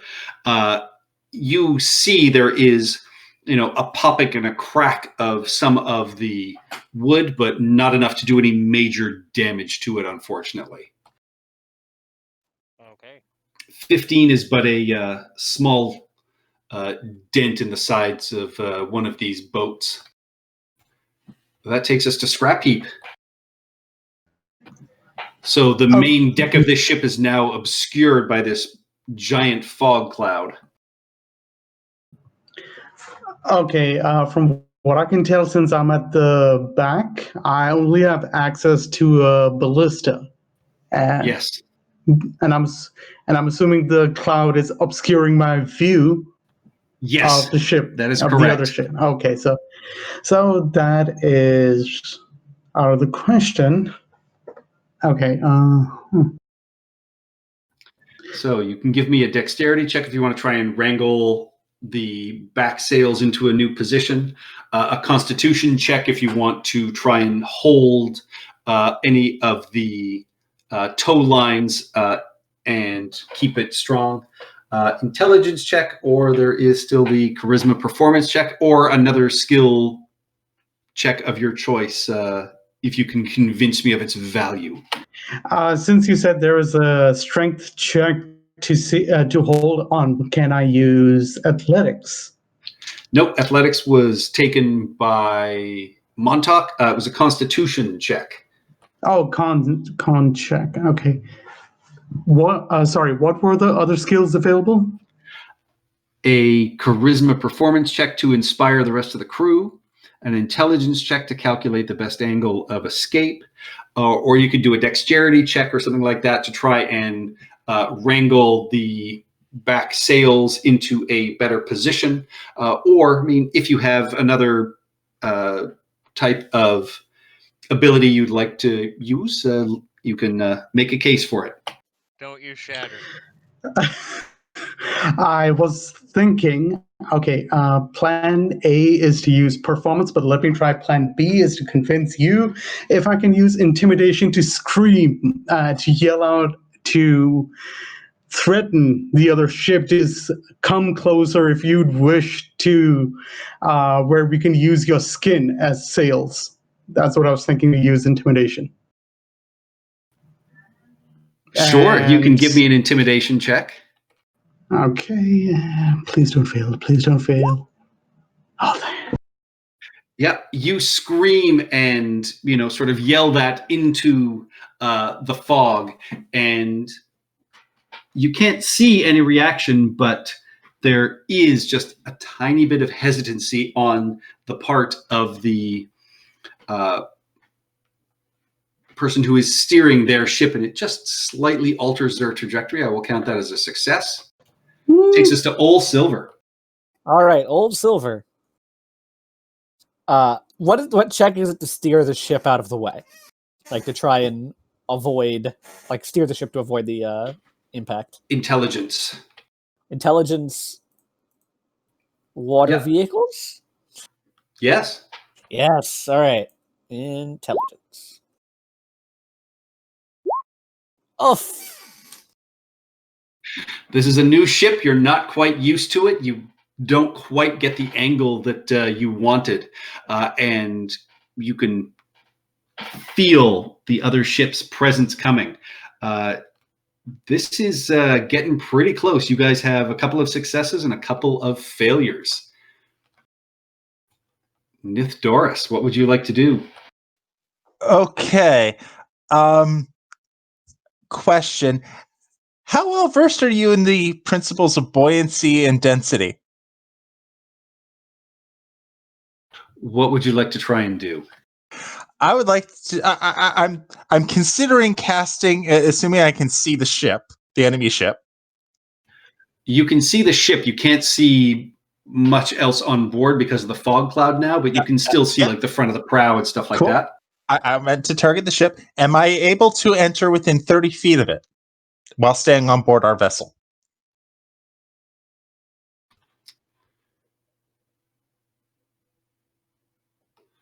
Let's see. You can get the very front of the prow, and that's about it. Cool. So part of the ship is within range, so it can become a target of this spell. I am going to, and this is going to sound very, very stupid. I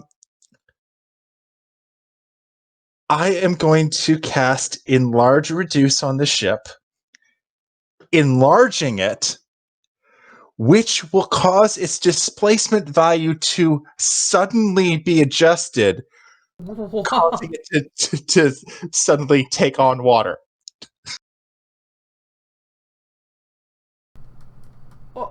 Depends on how it expands. Okay, so it doubles in size in all dimensions. So Okay. it also then has an 8 times multiplier on its weight. It does not displace more water than the weight takes place of then, because of how it becomes displacement. Its surface area does not increase more than the amount of weight gets applied across that surface area. All right. It's going to make a Constitution saving throw. I'd argue with a boat small, it wouldn't work, but I like it. That works. That's cool. Yeah, I mean, it will move it up into a gargantuan category. Yeah, but then it would hopefully start taking on some water. Please tell me that that you are going to free action drop the spell before it hits us. Well, the great thing is when you do it that way, specifically on an object, it does make it so that it's not as effective because it only lasts for a minute. That is I'm causing you to extend backwards. 17 total for its Constitution save. It succeeds. This Wait, must hang be on. a Can really a boat be? Ships have. It's an yeah, object, ships- though, not a creature. Ships are given. It is an object, ships and I can ships are given target stats, though. Yeah. Yeah. Like I showed you guys your ship. Your ship has a con save of 17. +3. Yeah. Yeah. How well it's Okay. put together, like the materials, that kind of thing. All right. Can I also then have Minerva, who should be about help? Pavo, I guess. Pavo's under the water currently. Again? Well, nuts. Okay, I tried. All right. This will take us to top of the round. Their boat continues slicing towards you guys, getting much, much closer as it moves in. And you see Callus plant his goat-like legs firmly on the deck, and he raises the firearm that you have seen him use, and he looks at you, old Silver, and again just says, "You'll never catch me, you old sot. You can't escape me. You can't catch me. Keep your eyes peeled for the red hull of the Devil's Fin. Watch your back. Come catch me if you can." And he will fire at you, old Silver. His best buddy. He's been saving that shot. Aw. Got your name on it.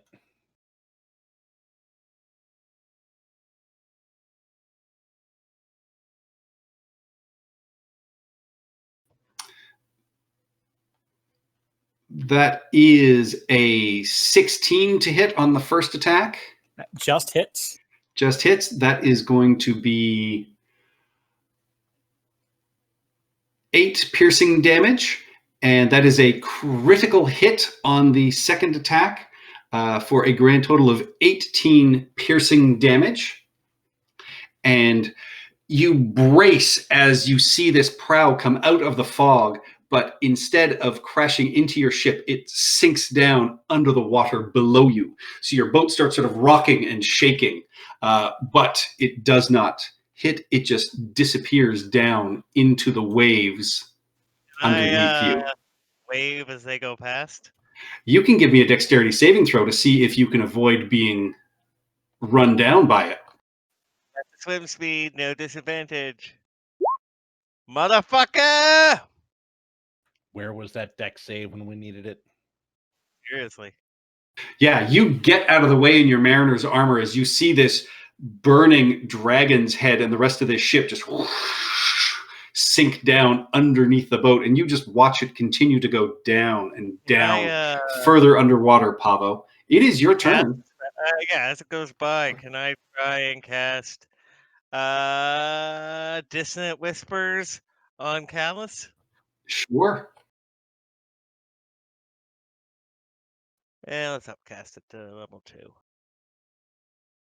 Actually, the fight's over. Let's upcast it to 3. Not too bad. That is a 17. Worth a try. Indeed. But with that, you guys are sailing out into the open waters. And the rest of the day passes by quietly. Your afternoon is, spent learning this ship and how she moves and how everything reacts. And you can see Fomamu and Utanke, flying and sort of swinging back and forth in the rigging, going from sort of mast to mast, and every once in a while you sort of catch them just with massive grins on their faces that they're incredibly happy just to be sort of back on the ship. Luth actually does prepare some food for you guys, and you will be able to retire for the night. Where's the shield going? Montauk, will you hold on to it for the night? Yeah. Montauk bundles it up in burlap and faces it sort of down towards the floor on the other side of the room. Aim it up. All right. And Montauk, you have dreams that night of, great victorious battles and leading an army to great crushing victory. And, you see yourself being led back into your own stronghold, to your own throne. And you hear the happy sort of cries of children that come up and sort of hug you and welcome you back. And, all the while you see sort of strapped onto your arm is this silver shield. Yeah. Montauk is, okay. In the middle of the dream, presumably, it's not the sort of lucid dream that you have total control over. The next morning, he's just gonna be like, "Oh, you motherfucker!" And he is liable unless someone stops him to basically drag this thing up onto the deck and toss it overboard. I'll stop him. I wanna. No. I'm still gotta get some more music out of it. I'm almost done. It's gonna get destroyed. Don't give it back to the fish people. They literally have no culture or music. That is correct. Is that correct? Did the Sahuagin have no music? Or culture. They're not real people. That is incorrect. They have music. They have culture. Ishka Oh. will take it tonight. Got some questions. Bring it to the cabin. I want to finish the sonnet. Montauk, we need to destroy it. We can't destroy it by throwing it back in the water. At ocean's bottom. That's yes, but somebody else will find it at some point. Mm-hmm. Maybe Like next Montauk year, problem. maybe tomorrow. Maybe 100 maybe a years from century now. from Who knows? Sounds like not Montauk's problem. All right. So Ishka, you take the shield. Are you going to carry it with you for the day or just put it down in your quarters? I'm just gonna put it down in my quarters.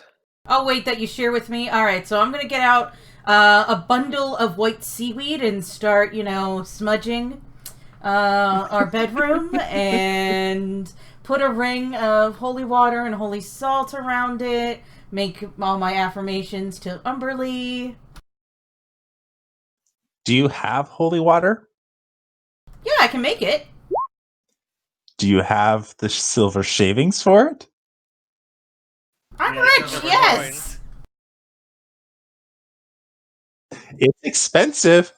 I know it's expensive, but She's I'm prepared. a princess, and I probably have a big bag of it. Okay. I won't use it for any, this is only for flavor. I'm not going to use it as, part of an attack or anything. Yeah, it's the kind of thing you could have had Gimlet do for you in her shop if you needed some silver shaved down for you. All right. Montauk, can you roll me a couple of D20s for the weather, please? Okay. Let's see what this happens. This time the summit attacks us.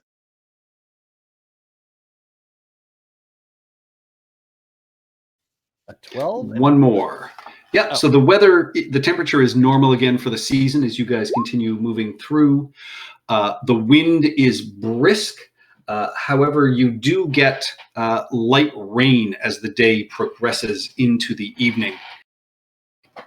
And as the evening comes on this second day, It's mostly been a very quiet day. You actually saw a couple of storm giants riding killer whales for a while that, sort of came alongside and splashed the side of the boat, being a little bit of jerks.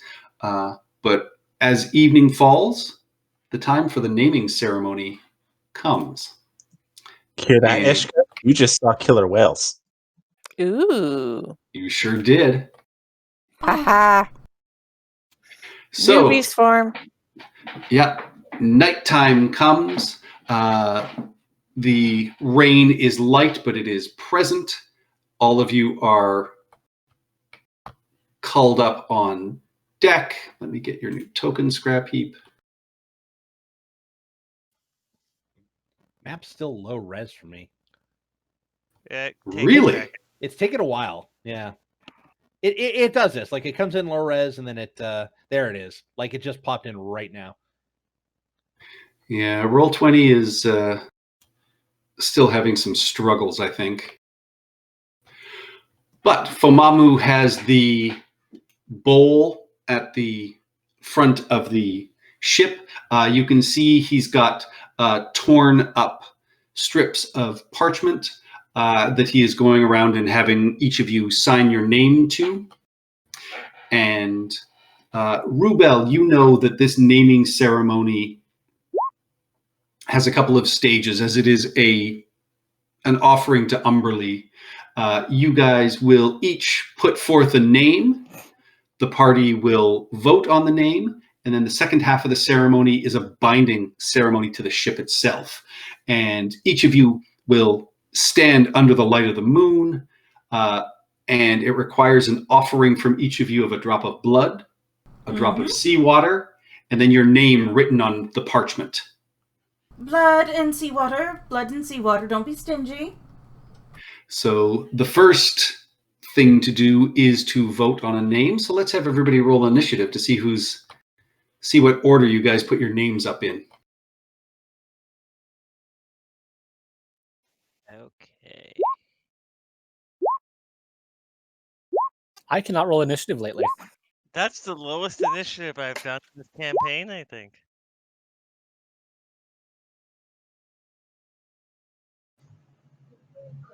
Wait, Fomamu gets to pick a name too?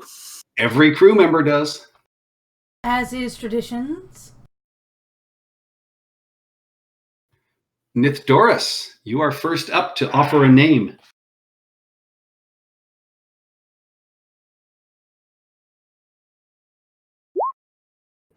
For some reason, my turn order name is Luth. Just in case, just pointing that out. How dare you? I sensed there was a disturbance, but I didn't say anything. Yet you got a 13. Initially, I thought my turn order didn't come up because I didn't select my token, but I did it again, and my token is Luth, apparently. Yeah, so what happened No, is you I rolled selected. I rolled Luth. He actually got a You guys just happen to get the same 19. number. Oh, that's weird. I actually got 13 and a 6, and Luth's rolls came out 13 and a 6, so heck of a coincidence. I'll do it again. Just give me one quick sec.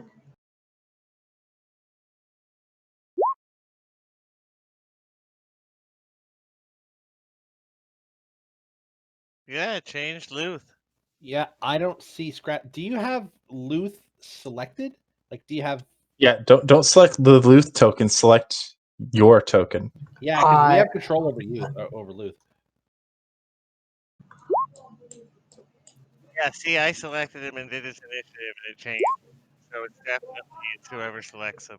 Yeah, see, they're Scrappy Okay, now. now I did come up, so I'm just going to change it to the original initiative that I had. Sorry for the confusion. And what was Luth? Oh, never mind. His original one was a 19.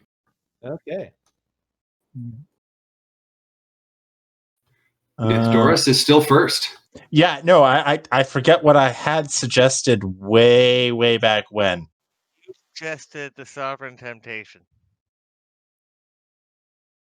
No.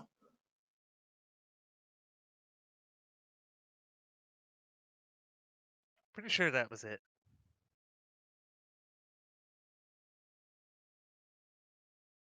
Oh, right. Down. I was gonna say call it the Revenge of the Dragon's Edge, but nah. Lord.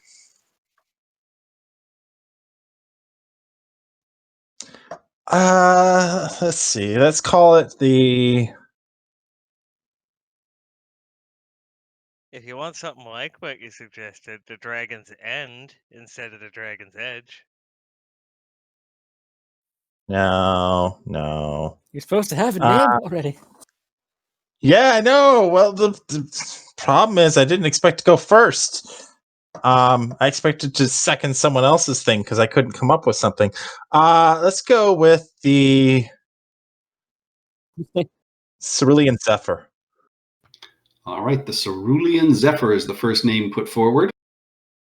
Was that from a random name list? No, it's that I wanted something with Zephyr in it because it's speedy and cerulean from the sea. Luth offers forth the Salty Shark. Scrap Heap. Again, like Lauren, I really wasn't ready to go this soon, but the name that I came up with is let me write it down so I'll post it up what I'm trying to say. I'm putting it all in the Discord chat, so you can add it there. Titania's Requiem of Summer. Bit of a mouthful. Oh, the Dragon's Edge wasn't? It was. It's 2 words. Fine. Sorry, Captain. The Dragon's Edge is technically it's 3.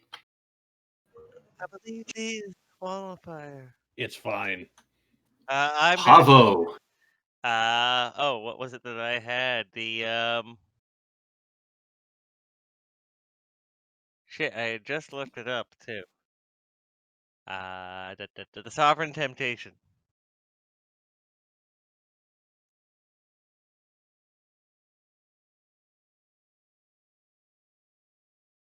Figure a cool name like a Halo ship. All right. Fumamu will scratch his head and he just yeah, and he looks up and he goes the ptarmigan terrors. It's a bird that scared me when I was young. Ptarmigan terrors. Montauk. Montauk thinks about it for a moment and says the Ocean's Peak.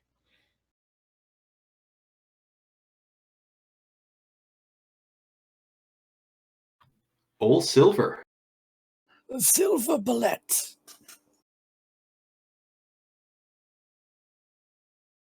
So we nickname it the Coors.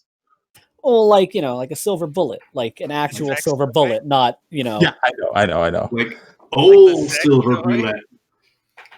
Oh my god. Of course it's named after him. The boat does vibrate. Ishka. All right, bonus points to anyone who catches where I got this one. Sea Sprite. That's familiar, but It was the name of Drizz's ship in the book series. not familiar. And Butanke, gazing up in the sky, says, "The stars eclipse." Not bad. Mm-hmm. The stars eclipse though. Did we get one from Rubel? I think for some reason I wasn't in the tracker. I rolled a 6. You're not on the tracker. That's okay. Oh. So what's Did you Rubel's? select your token? I must not have. Anyway, I will select the shield or Sidoni's Shield of Umberlee. Sidoni's my mom. Let me write it down. Like a oh, what's a Voltron name? All right. Everybody in the dialogue area. So in Discord, I have written all the names down. But in Roll20, in the text chat, everyone please write in what your favorite name is. We're saying don't vote for your own, right? Yes, do not vote for your own. Crap. I really Like, want come on. to be the cell If we all voted for our own, we're gonna get 1-1-1-1-1-1-1. Yeah, that's the idea. So pretty much vote for the guy on your right. Steph voted for herself. No, I didn't. I was typing it in for Patrick. That's not my vote. No, she should be disqualified. We should get her off No! She's gonna vote Democrat anyway. Throw her on her ballot. Hey, don't. Oh That my is my God. actual fear. What is she voting by mail? Yeah, I'm voting by mail. She Always has vote to. by She lives mail. in Canada. I thought you already had voted by mail. I sent it in, but, you know, who knows what's gonna happen. Alright.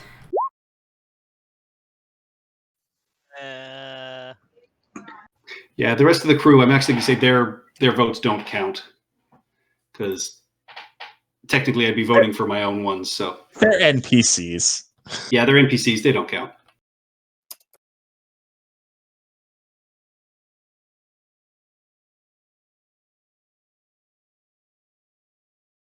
I put it in the completely wrong chat, but Ocean's Peak. I think Ocean's Peak is the name of our vessel, guys. How many for Ocean's Peak? We got Myth Doris, One. Ishka, and Ol Silver.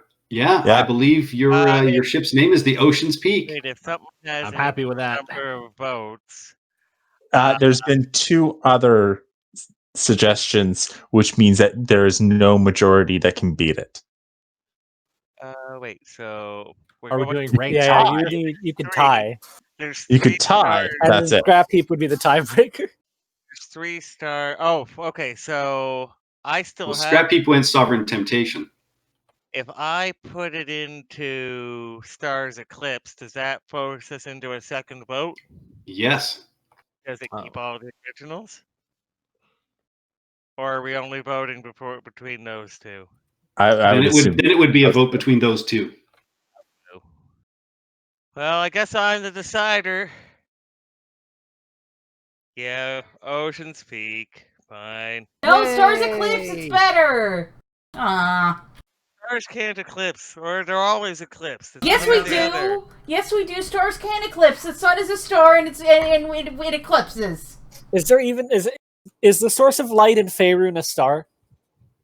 I think so, yeah. Or is it like Elder Scrolls where it's actually like something completely different, something magical? I assume it's a star. A G-class yellow type star, about 4.3 billion years old, and All right, Stephanie, I just sent you in a message the text to end the ceremony. So Fomamu goes around with the bowl, pricks everybody's finger, takes a drop of blood, Water oil gives from- you, there's a second bowl. Yeah, there's a second bowl that has some seawater in it. So he asks you to sort of dip your finger in and then put a drop of the seawater in as well. Then he adds all the names written on parchment to it and begins slowly grinding it up as Rubel leads you in the following recitation. Blessings unto Umberlee, mother of us all. Bound to the wood, to the rope, and to the sail. The ship is our vessel that braves the unknown. When the storms rage, when the harpies wail, our ship will hold fast and deliver us home. As per Umberlee's guidance. And with that, you are now bound to this ship. It costs you all 1 hit dice. What? It does. As you make this pledge to your ship, you can feel part of your sort of life force and energy going into this ship. You are now bound to it. But you now have proficiency in survival checks on this ship and advantage on death saves while aboard it. Nice. Nice. So this is a permanent decrease of 1 hit die. No, this is just temporary. Okay. Even that's even better. Oh, Also, Okay, so we don't still be have a 5 wuss. total. It's just for down. You one. still have 5. Yeah, you're just down 1 right now. So it's like you took a long rest and rolled 1 hit die. Okay. So we get advantage on dead saving rolls and survival while on the Checks. ship. Checks. While on the Just ship. confirm. Why did I Just put confirm. this bathtub full of ice? So because I was actually interested in this, apparently the sun, as that's what Yeah. it's called, sometimes known as Sol, is actually a crystal sphere that was unusually warm compared to others, that had been lit on fire by fire from the elemental plane by Shanti. Also, there's worms there. No, it's inhabited by beings native to the fire realm. So apparently, some Azers could be there. And as you complete this chant and you guys feel this happen, the boat sort of rocks a little bit from side to side, and you hear scraping and coming over the edge of the boat on one side. You see this rainbow collection of what appears to be sort of rocks and coral, and it pulls itself over. And then you see a couple more on the other side of the ship. And then on the mid section is a much larger version of these same things. And they look like they are humanoid bunches of coral and rock that are sort of moving as one, almost as if they are some sort of golem or creature. But they climb aboard. And as you sort of see this happen in the sort of rain and night, each of you, the larger one, you can see it kind of, looking around, even though it clearly doesn't have any sort of eyes. And in your heads, you just hear this sort of garbled, crumbling, crackling sort of message that you understand is, "Where is the food we were promised?" And that's where we're going to leave it for the night. No. Wait, what? What food? Food. Yeah. I'm not understanding Huh? what this thing is referring to. Feed your soul to Umberly. How would can I just point at whoever's closest? Oh shit, Luth. Bowl. Rue. We're not giving up Luth's food. No, and you're not giving me up, or the ship sinks. I mean, That's does it? how it works. No, I don't. I'm think the so. No, cleric because who you're going to performed the make the ship ceremony. You can't kill me. The ceremony's done, though. Generally, it is considered a very bad idea to kill a cleric of Umberly who's on your ship. Yeah. She protects us all. Generally, but not always specifically. Really doesn't care. Look, I Wait, know Umberly General does care. She specific, loves trust me. me. really He would not doesn't give a advise shit. killing a cleric of Umberly. All right, but yeah, so clambering aboard the Ocean's Peak are what appears to be living beings of coral that are demanding the food you promised them. When did I What? get drunk and promise them okay, food? So I just want to confirm something. No one else remembers offering food to some sort of coral golem / elemental creature at any point in Or time, No. anything. or making a promise of delivering food to some sort of sea These aren't entity. like No. weird, messed I up don't remember coral anything. manticores, are they? Are they manticorals? They are not, but that is clever. No. Anyone with a sailor sort of background can give me a nature check. I did make a deal with some sea anemone people, but these don't look like them. 17. Yeah, Silver and Scrap Heap, you recognize these as what are known as selenites, and they are basically living masses of coral. They're not necessarily evil creatures, but they are known to occasionally climb aboard ships looking for sustenance of various types. But yeah, this large one that clearly is communicating telepathically definitely told you that you promised it food.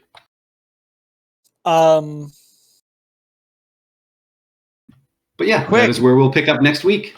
Right, with We sunscreen. have an what do Wait. they eat? slave ship. I've Yeah, got no, an I'm, answer for I'm this. figuring it has something to do with the ship. New ship. But- Who dis? What do they eat? I know what'll kill them. Sunscreen. All right, I am turning off the stream. Thank you all for watching. Have a nice night. Bye-bye. Carbonic acid does a good job. Oh man, Pavel